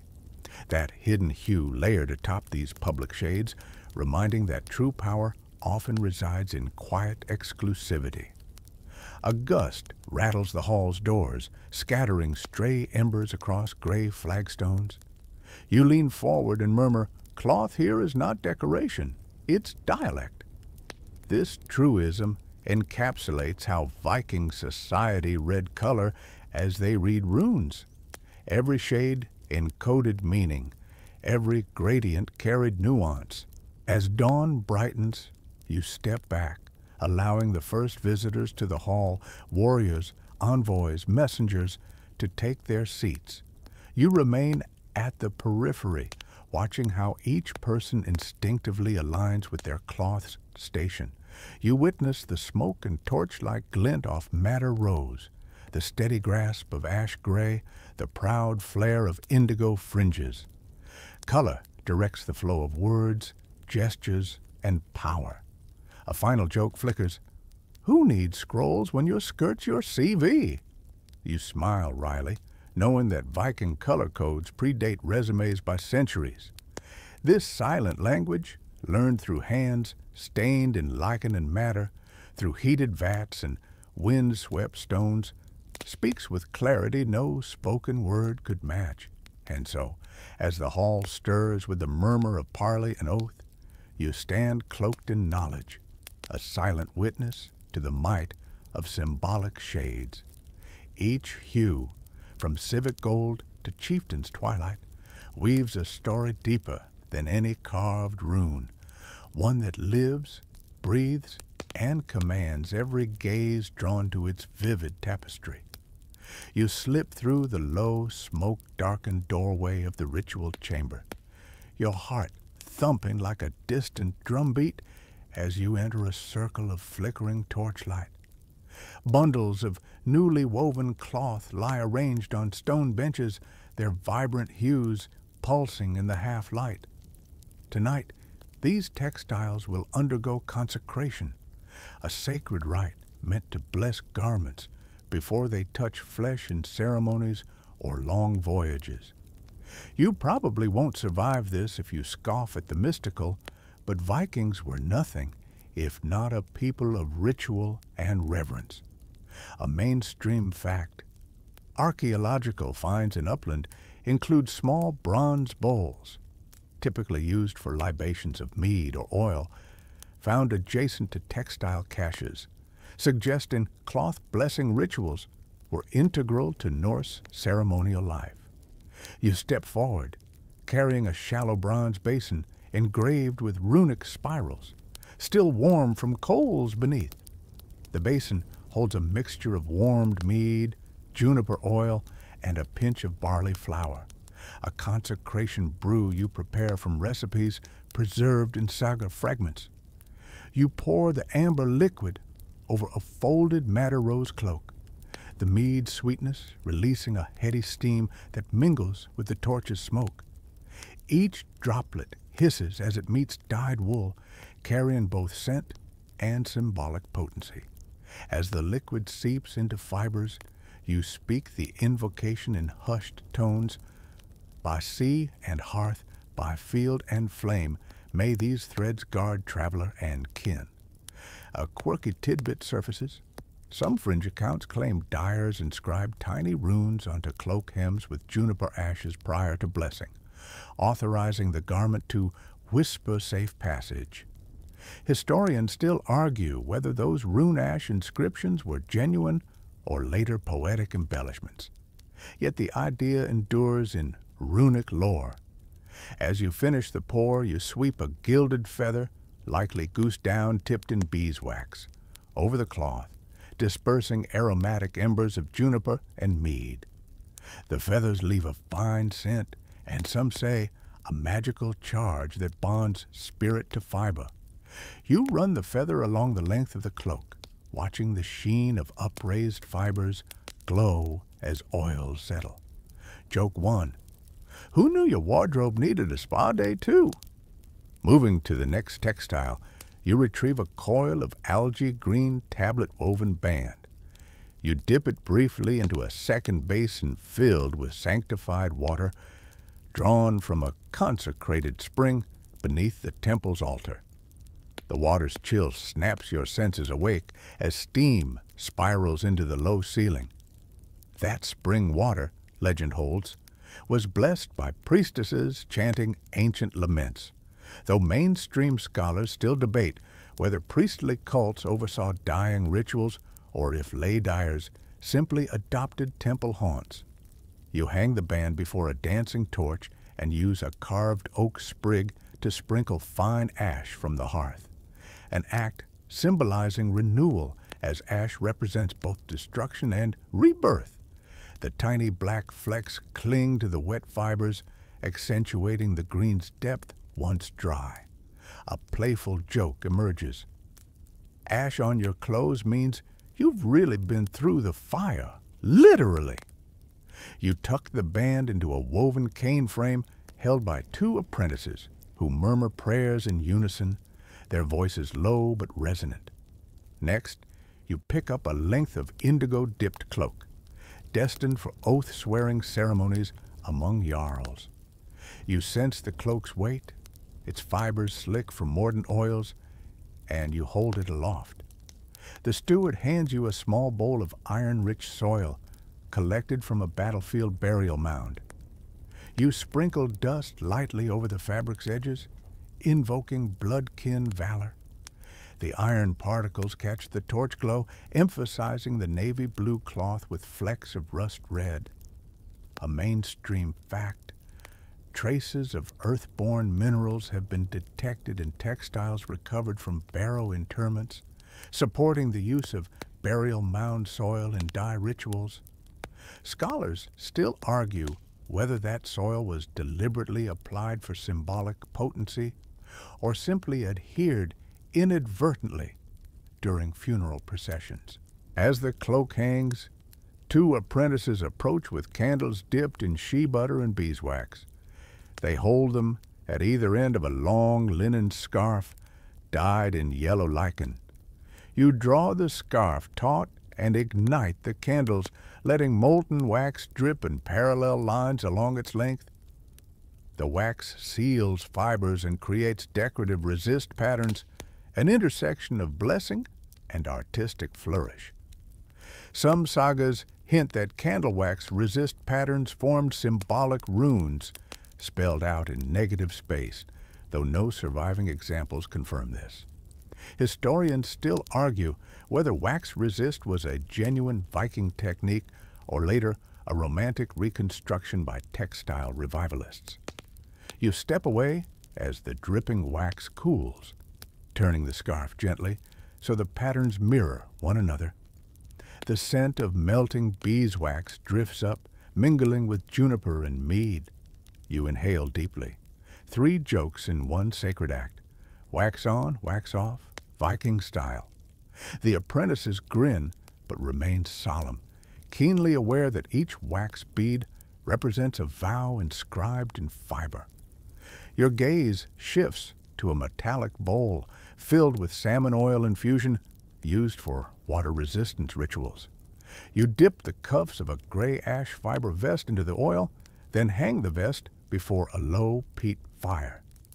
As flames lick the oil-imbued fibers, a thin, oily smoke curls upward, a sacrificial offering to the fire god Loki, who governs transformation in many Norse tales. A quirky rumor claims that dyed garments seasoned in salmon oil glowed faintly underwater, granting wearers refuge among sea creatures. Scholars still argue whether this tale is credible or a fanciful byproduct of fishermen's lore. You lean in to inspect the real effect, fibers take on a satin sheen, and the smoky ember aroma deepens the ash-gray tone. The vest looks as though moonlight itself has brushed its surface, ready to shield travelers braving storm-swept waters. Joke 2. Guaranteed waterproof until kraken attack.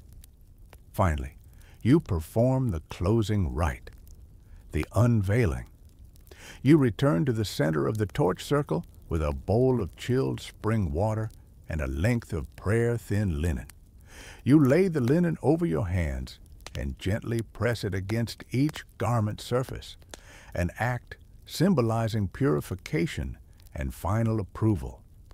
Each press is accompanied by a whispered blessing. May cloth shield you as shield does. The lint blotter reveals faint oil and ash residues, proof that the rites took hold. A mainstream detail. Icelandic sagas describe cloak unveilings where priestesses removed veils from textile offerings, marking the moment garments transitioned from craft objects to sacred relics. Whether priestess cults existed in every Viking enclave remains in debate. Some argue it was exclusive to temple towns, others that every jarl held domestic rites with familial priestesses. You step back, heart moving to a steady beat, as the apprentices lower torches to floor level. The flickering glow surrounds the garments in an intimate lantern-lit tableau, each piece radiating potential, protection, status, secrecy, or safe passage. You bow toward the assembled cloth, honoring the lineage of dyers and priestesses whose hands once anointed these threads. As you exit into the cool night beyond the chamber, the scents of mead, juniper, ash, and wax linger on your gloves. You pause just outside the door, looking back at the deep shadows inside where your blessed creations rest. You think of travelers draping these garments across shoulders, of councils seated beneath banners, of marriages sanctified under colored veils. These rituals, part chemistry, part poetry, bind human to thread in acts of hope and power. With torchlight guiding you, you walk back across stone corridors toward the open air, the consecrated cloth swaying gently in apprentices' arms. Each piece now carries not only pigment and pattern, but the resonance of vows, prayers, and ancient ceremony. And you, keeper of these rites, cradle the legacy of Viking dying secrets woven through blood, fire, and spirit, ready to release garments into the wide world, armoring souls in color and blessing. The sun breaks through coastal fog as you haul open the weather-warped doors of your workshop, where bundles of dyed wool hang in orderly chaos, loops of madder, streaks of lichen yellow, ocean dark indigo. Today isn't about dyeing or rituals. It's about storage. And if you think that sounds boring, you probably won't survive Viking logistics, because one misplaced skein, one damp wall, one moth larva, and months of labor vanish like smoke over the fjord. A mainstream fact. Viking age longhouses often had designated lofts or annexes used specifically for storing textiles, especially dyed wool and linen. Some even featured slatted shelves or suspended rods designed to improve airflow and keep cloth from mildewing during the wet coastal months. You climb the loft ladder and immediately feel the heat differential. Up here, the air is dry and oddly sweet, tinged with lanolin smoke and faint herbal oils from moth repellents. You tuck a few bundles of rose-dyed yarn into sealskin sleeves lined with birch bark, which has natural antimicrobial properties. It's not fancy, but it works. Birch bark doesn't just protect, it breathes, and the tannins inside give the yarn a faint, pleasant astringency. A quirky tidbit. Some traders believed birch-infused yarn kept evil spirits from clinging to cloaks. You're not superstitious, but you do notice that birch-sealed skeins tend to hold color longer.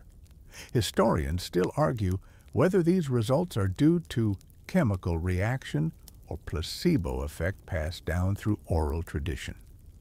The workshop floor is busy.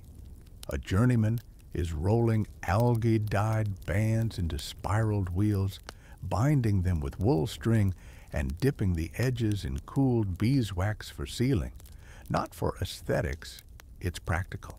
The wax edges prevent fibers from fraying and make the rolls stackable, even in rocking longships. You jot a mental note. Do a batch of rose madder coils like that tomorrow. Joke 1. Who knew the Viking color wheel was literal? You glance at the humidity thread. Yes, really. A tightly stretched strand of woven flax pinned to the wall. If it starts to sag, the room's too moist. If it snaps, too dry. You feel it now. Tense, straight, perfect. You adjust a lichen yellow robe across a drying rack. Not because it's wet, but because even dry wool benefits from the occasional airing, as the elders say. Something about wind blessing the cloth. Or maybe it's just about not letting your storeroom smell like old goat. You move to the jar rack.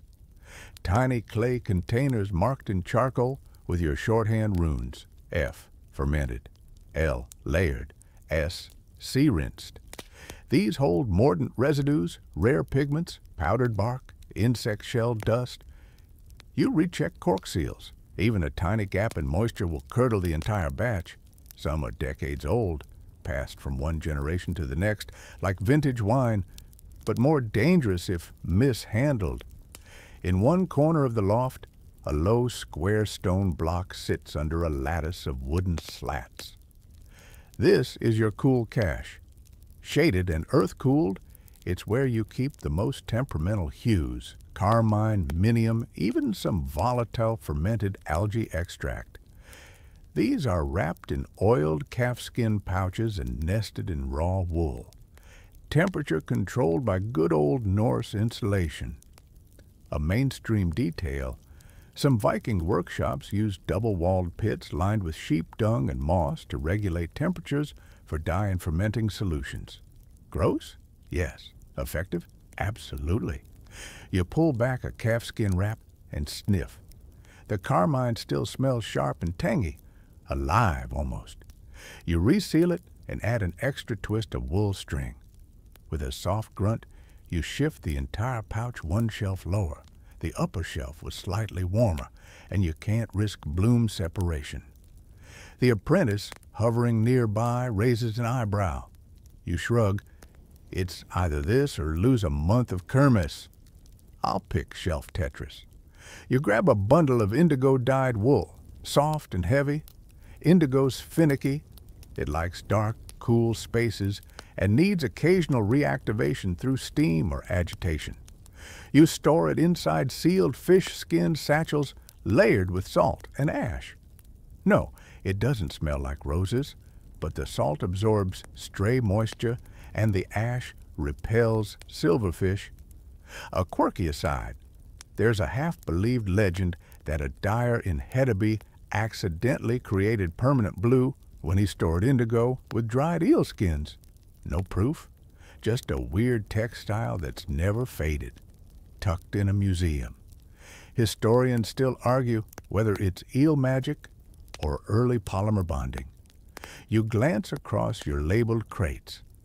Some are marked trade ready with small bone tags. These bundles are sealed, sorted, and pre-priced for upcoming coastal fairs. Others read experimental in red ink. like the shellfish purple samples from Section 11 that came out more mud than royal. Still, you keep them. You might revisit the ratios or find a new mordant trick. One of your mottos: today's ugly cloth is tomorrow's innovation. Joke 2, kind of, but also not. Downstairs, 2 weavers begin packing crates for a ship-bound order. You head down to inspect their progress. Each skein gets wrapped in a double layer of linen and sealed with pine resin wax. You sign each crate lid with your maker's rune, a swirling glyph that looks like 2 ravens chasing their tails. It's more than branding. It's protection. A mainstream fact. Makers' marks were found pressed into trade goods ranging from wool to pottery. Likely functioning both as origin stamps and talismans, you give a final sniff to the bundled crates. No mildew, no smoke rot, no sour ferment. Perfect. Still, you give the weavers a reminder. Line the crate corners with dried mint and elderflower, not just for scent. Mice hate it. The Vikings may not have known every pest by name, but they knew how to outsmart them. Back in the loft, you pause and look around. Shelves packed with preserved yarn, jars tightly sealed and labeled, mordant stones stacked in careful pyramids, color-coded bundles hanging from low beams like sleeping bats. This is more than a storeroom. It's a living archive, a chromatic vault. Every step taken here safeguards centuries of knowledge passed from one dyer to another in ash-smudged hands. Before you leave, you do one last sweep. You check the humidity thread, still taut. You give the indigo pouch one last tuck, and then by the doorway you add a sprig of dried thyme to the lintel. Your grandmother did that. No one remembers why. But every dyer who's passed through this place has kept the tradition. Historians don't even try to argue that one. Some things, you just do. As you step out into the fading evening sun, a seabird calls overhead, and you stretch your back. The workshop behind you hums in its own quiet way, pulsing with the memory of lichen, madder, and salt-sprayed cloth. You know tomorrow will bring more dyeing, more drying, more fire and oil. But for now, you've stored the seasoned soul in crates, pouches, and jars. Color doesn't just happen, it's protected, preserved, hidden, and hauled and handled with care. Joke 3, murmured as you close the door. They talk about Viking hoards like it's all silver. This question mark, this is treasure too. You wake to the creak of sails outside the workshop. The trading ship has arrived early. As you lace your sea boots and shrug on your thick wool tunic, the scent of pine pitch, salt, and freshly tarred planks creeps in on the wind. You probably won't survive this if you think selling your dyes is just haggling and handshakes. Viking trading was theater, espionage, and brutal math, all wrapped in salt-drenched linen. Down at the dock, longships bob in the tide like resting beasts. Yours is a smaller vessel, rigged with a high prow carved into a snarling wolf's head, part warning, part flare. A mainstream fact. Norse trading ships were distinct from warships, wider, with shallower drafts for navigating rivers and fjords, and designed to carry heavy cargo like cloth, iron, and barrels of fermented fish. Yours currently holds 6 wax-sealed crates of dyed wool, 10 lengths of ready-woven tablet bands, and 2 precious bolts of full-sized cloak fabric, the Jarls' private order. Before departure, you run through your checklist. Beeswax-sealed pouches? Check. Runes scratched onto crate bottoms for good luck? Check. Bribe the dock wearer with a strip of madder silk? Definitely. You hoist the sail, the wind catches, and you're off, skimming through sea mist and gull cries toward the next coastal market. A quirky tidbit. Viking traders sometimes added strips of dyed cloth to their sails, not for fashion, but to display wealth and intimidate rival merchants. Rich blue meant access to imported indigo. Red hinted at connections in Andalusia or the Caucasus. You've woven a jagged lichen yellow spiral into your sail's corner. A little brag, a little mysticism. Historians still argue whether these sail symbols had ritual power or were just the world's first pop-up branding. You glide into the harbor of a bustling coastal market town. The scent of drying fish, roasted nuts, and unwashed ambition hits your face like a wet tunic. Stalls line the muddy roads, hawking everything from antler combs to runestone amulets to fermented shark cubes. You dock, lower the sail, and your apprentices begin unloading crates. Here's where it gets political. First, you visit the market's tint holders, a kind of textile guild that verifies dye quality. They prod, sniff, test for mordant binding with vinegar, and rub cloths between their fingers like suspicious cats. You watch calmly as a lichen yellow shawl is dropped into cold water, wrung out, and held up to the sun. The color holds. Barely. Good enough. You hand over your bribe, a small pouch of fermented walnut husk, rare and rich in tannins. The inspector smiles. Your trade rights are sealed for the day. Your stall is modest, rough wooden planks, dyed cloth draped like flags, and a carved sign showing your maker's rune. Within minutes, customers swarm. Nobles, stewards, sea captains, even the occasional priestess looking for undyed linen for burial rites. You speak carefully, always second price first, then scale down when they scoff. Every cloth has two stories, one about how it's made and one about who deserves it. You sell both. A mainstream fact. Viking markets weren't just for goods, they were hubs of diplomacy and gossip. You hear that the chieftain from the next fjord has taken a new weaver into his hall. Bad news. She's rumored to have found a more efficient blue binding method. You lean into the shadows of your stall and mutter to your apprentice, "We need to visit her stall. Now." You sneak over during a lull, pretending to shop. Her blues are unnaturally rich, almost oily. You spot the shimmer, fish oil mordant. She's cracked the preservation problem you were wrestling with back in Section 16. Joke 1. Guess I should have talked to more fish than monks. You don't steal, not directly, but you buy a narrow length of her cloth for my sister's wedding and take it back to your stall. Your hands feel the finish, the weave, the grain of the dye. You'll reverse engineer it later.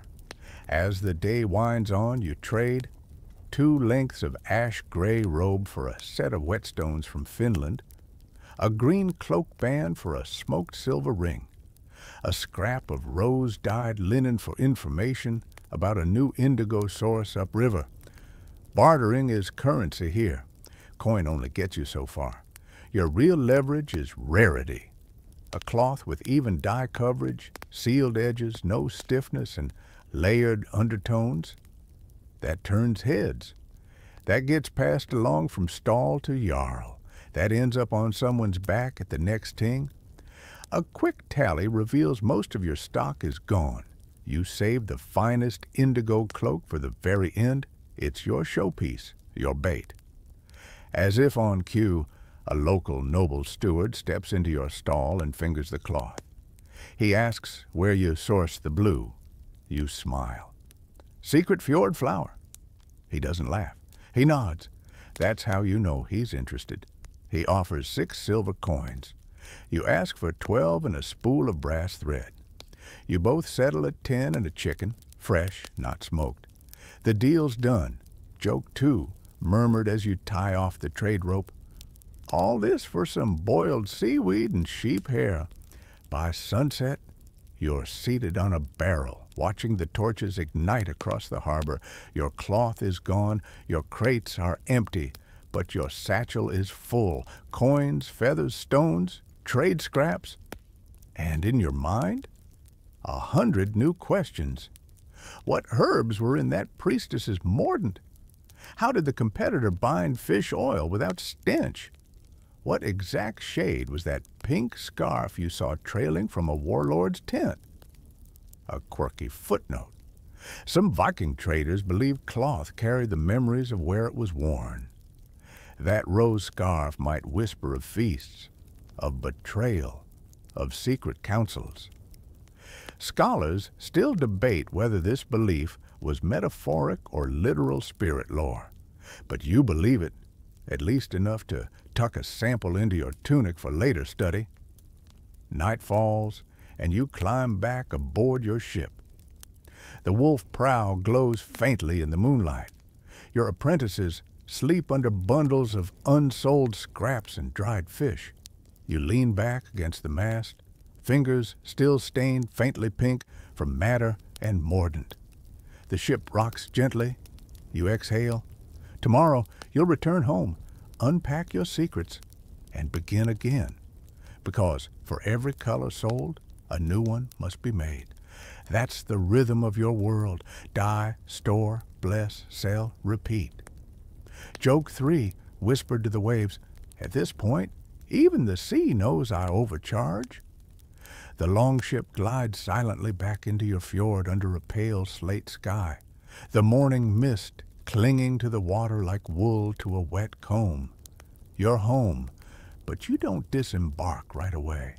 You sit for a moment on the deck, running your fingers along the seam of a cloth pouch hidden under your tunic, your prize from the coastal market, a strip of that unnaturally rich blue from the rival dyer. You probably won't survive this if you think you can just replicate someone else's recipe without consequences. In dye work, imitation is a battlefield, a mainstream fact. Some Norse dyers guarded their techniques so closely they passed down recipes orally, deliberately miswriting the ratios in written records to throw off thieves. You've inherited more than one wrong recipe yourself. Little jokes from dead ancestors. Now it's your turn to play detective. You step into your workshop and lay out the cloth under clean light. Deep blue, like storm clouds over black water, with a strange sheen. You lift it, fold it, reverse it. No stiffness. Whatever mordant she used worked evenly. A sniff, a rub, the faintest trace of something, not seaweed, not mineral. Fish oil, yes, but something else. You prepare to test. First, you boil water and prepare your control setup. A few test skeins from the same wool batch, evenly scoured, dried, and untreated. You replicate her conditions as best you can, starting with an indigo dye bath, like the one you mastered back in Section 5. But this time, you'll infuse it with fish oil mordant. You heat the oil, mix in a trace of birch ash for emulsification, then bind it with stale beer to carry the compound. The whole thing smells like a dock worker's armpit, but hey, it's chemistry. Joke 1, they say beauty is pain. I say it's mostly just smelly buckets. You lower a skein into the bath. It steams, it drinks. You stir slowly, then hang it by the hearth. Not bad. Deeper than your usual indigo, but not hers. Not yet. You go again. This time, you add crushed eggshell, a fringe technique you heard a wild-eyed dye merchant mention once at the Hedeby Fair. He claimed it softened oils and made colors stick like shame to a drunkard. You try it. The result? A deeper tone, but with strange vertical striations. Historians still argue whether additives like eggshell were accidents, regional quirks, or fully developed chemical insights. You try again, and again. 12 tests later, your bench is littered with failed samples, some splotchy, some sticky, one mysteriously green. But sample 13, that's something else.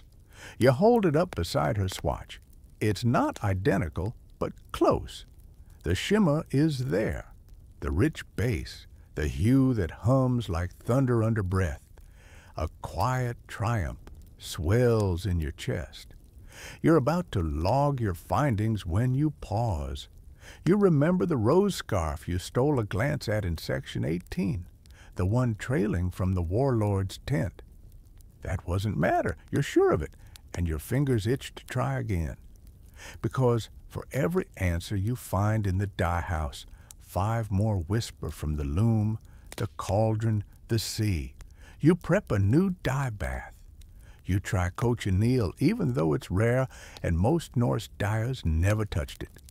You heat it gently and whisper to the dye pot like you were taught, half sarcasm, half superstition.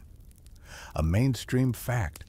Despite trade routes, cochineal red rarely made it into Viking hands, but a few fragments with South American dye traces have turned up in high-status graves. Scholars still argue how it got there. You stir. Joke 2. Maybe the bugs just really wanted to immigrate. You dye a strip. It's bright. Too bright. You tone it with crushed walnut hulls. Better. A pomegranate rind? No. Too sour. You reach for something risky. Boiled moss. The result is earthy, toned down, regal. You smile. You didn't match the scarf. But you made something else entirely. You made yours. As the test skeins dry, you sketch new patterns for your next cloak commission.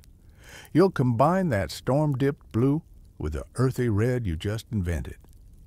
Section 9's gradient techniques will help you blend them, and Section 12's tablet bands will frame the cloak like rune stones in thread. An apprentice peeks in. Should I prep the morning vat? You nod. But leave the fire low. Today's color doesn't like arrogance. She tilts her head, then shrugs and goes. Joke 3, under your breath. Dyes are like cats. The second you think you're in charge, you walk outside and stare across the fjord. The mist is lifting. Somewhere across the sea, your rival dyer might be tweaking your colors now, trying to reverse engineer your formula, and you welcome it. Because this is what it means to live by the vat, to chase, to fail, to try again. Every cloth you make whispers a secret, and every dye you master opens the door to a dozen more. As the wind rises, you imagine a cloak dyed with your storm blue and your moss red, flowing from the shoulders of a jarl, snapping in the salt wind, admired at markets, feared by rivals, maybe even buried with a queen. You can almost hear the threads humming. This is how legacies are made, not by stealing, not even by selling, but by pushing one experiment at a time until color itself becomes myth. You sit by the edge of the fjord with a bowl of cool river water in your lap, watching it reflect the reds, blues, and shadowy purples clinging to your fingers. You've scrubbed them twice, and still the stains linger, part badge, part curse. You probably won't survive this if you ever forget. In this world, color isn't just beauty. It's identity, memory, and power made tangible, and you, with your ash-stained sleeves and vat-burned palms, are its keeper. Behind you, the workshop is quiet. Crates are stacked. Skeins are drying in rows like prayer flags. You breathe in the scent of damp wool and wood smoke, mingled with faint traces of fish oil and herbs. It smells like labor, like legacy. Today, you aren't dying. You're preparing your archive. You move inside and unroll a long calfskin-bound scroll. It's your dialogue, a catalog of experiments, failures, and triumphs, each entry marked not with dates, but with pigment smudges. Rose from Section 9, algae green from Section 5, fish oil indigo from Section 19. Some notes are scratched in runes, others scribbled in messy shorthand only you understand. You pause at one page. It holds a strip of uneven gray-blue, a failed experiment from last winter. You'd nearly thrown it into the hearth. Now you realize it's the perfect base for a ceremonial shroud. You tack a note beside it, layer with moss red, used for mourning rites. Even in failure, the cloth whispers. A mainstream fact. Viking Age communities often wrap the dead in special dyed garments believed to ease their passage into the next world. Grave sites from Oseberg and Gokstad reveal shrouds dyed with rare plants, suggesting that, in death as in life, color defined one's journey. You run your finger along a folded edge.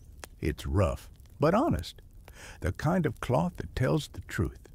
You step over to the deep shelf, a hidden nook in the workshop wall where you keep your legacy pieces, rare dye samples, half-finished cloaks, scrolls of untested ratios. You add one more, the moss-red scarf from Section 19. You roll it tightly, bind it in linen, and write a single rune on the outside. Not your name, just a whisper of the hue. Then, gently, you place it between two bundles, one from your grandmother, dyed with iron-soaked lichen, and another from your first failed batch, madder, gone brown. Together, they tell the story of your hands, your choices, your stubbornness. A quirky tidbit. Some Norse dyers were buried with their dialogues, their formulas written on wax tablets, sealed in beeswax, and stuffed into carved boxes. Whether these were meant to be read in the afterlife, or simply carried as proof of mastery, historians still argue. You think it's both. Pride doesn't die easily. You sit down at your weaving bench, not to weave, but to watch.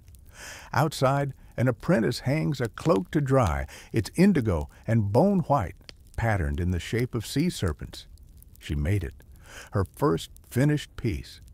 And as the wind snaps it open, the cloth moves like it's alive. That's the secret no one tells you when you start dyeing. It's not about color, it's about breath. You think back to the earliest threads, plucked by hand in Section 1, scoured over stones in Section 3, dipped in smoke and blood and flower rot across 24 dye pots. Every stage demanded patience. Every stage demanded surrender. Joke 1, soft and tired. Who needs gods when you have sheep, piss, and prayer? A breeze pushes open the workshop's side window, and light floods the room. The dyes, laid across the table, ignite under it. The madder hums, the yellow blooms, the blue holds fast like ocean beneath stormlight. And you, blinking against the sun, feel something inside you loosen. The work isn't over. It never will be. But it's changed. You've changed. The curtain stirs. The floor creaks. You hear the Fjord call. You grab your smallest shears, the ones with the bird handles, and clip a single strand from the rose scarf. You tie it around your wrist, not for show, for memory. Joke 2, spoken aloud this time, so I don't forget how hard this was. The sun rises higher. Somewhere upriver, new herbs bloom. Somewhere down coast, a rival dyer waits to be outdone. The wheel turns, as it always does. You close your dialogue. You wash your hands. Again. And this time, the color stays. And now, it's time to let it all settle. You step outside the workshop one last time, the fjord stretching before you like an open scroll. The sails in the harbor have gone still. The dye pots are empty, and the wind, that old mischievous friend, has gone quiet. You find a patch of moss-warmed stone and sit, letting your shoulders soften, your breath slow. The air carries the faintest scent of ash and juniper, of things well made and left to rest. The light shifts over the mountains, painting their peaks in lazy gold. Everything feels slower now, the world stretched thin like silk over sky. You let your hands fall into your lap. No need to press. No more twisting or scraping or stirring, not tonight. Let your mind drift backward through fire-warmed halls, cloth-blessing rituals, and the glint of sea-stained tablet bands. Let those images grow soft around the edges. Let them fade like the final coals of a hearth left burning low. You did good work, and now there is nothing left to do but let the quiet in. So rest. Let the loom fall silent.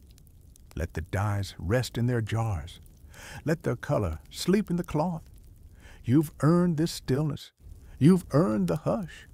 Close your eyes. Breathe in. Breathe out. Sleep well.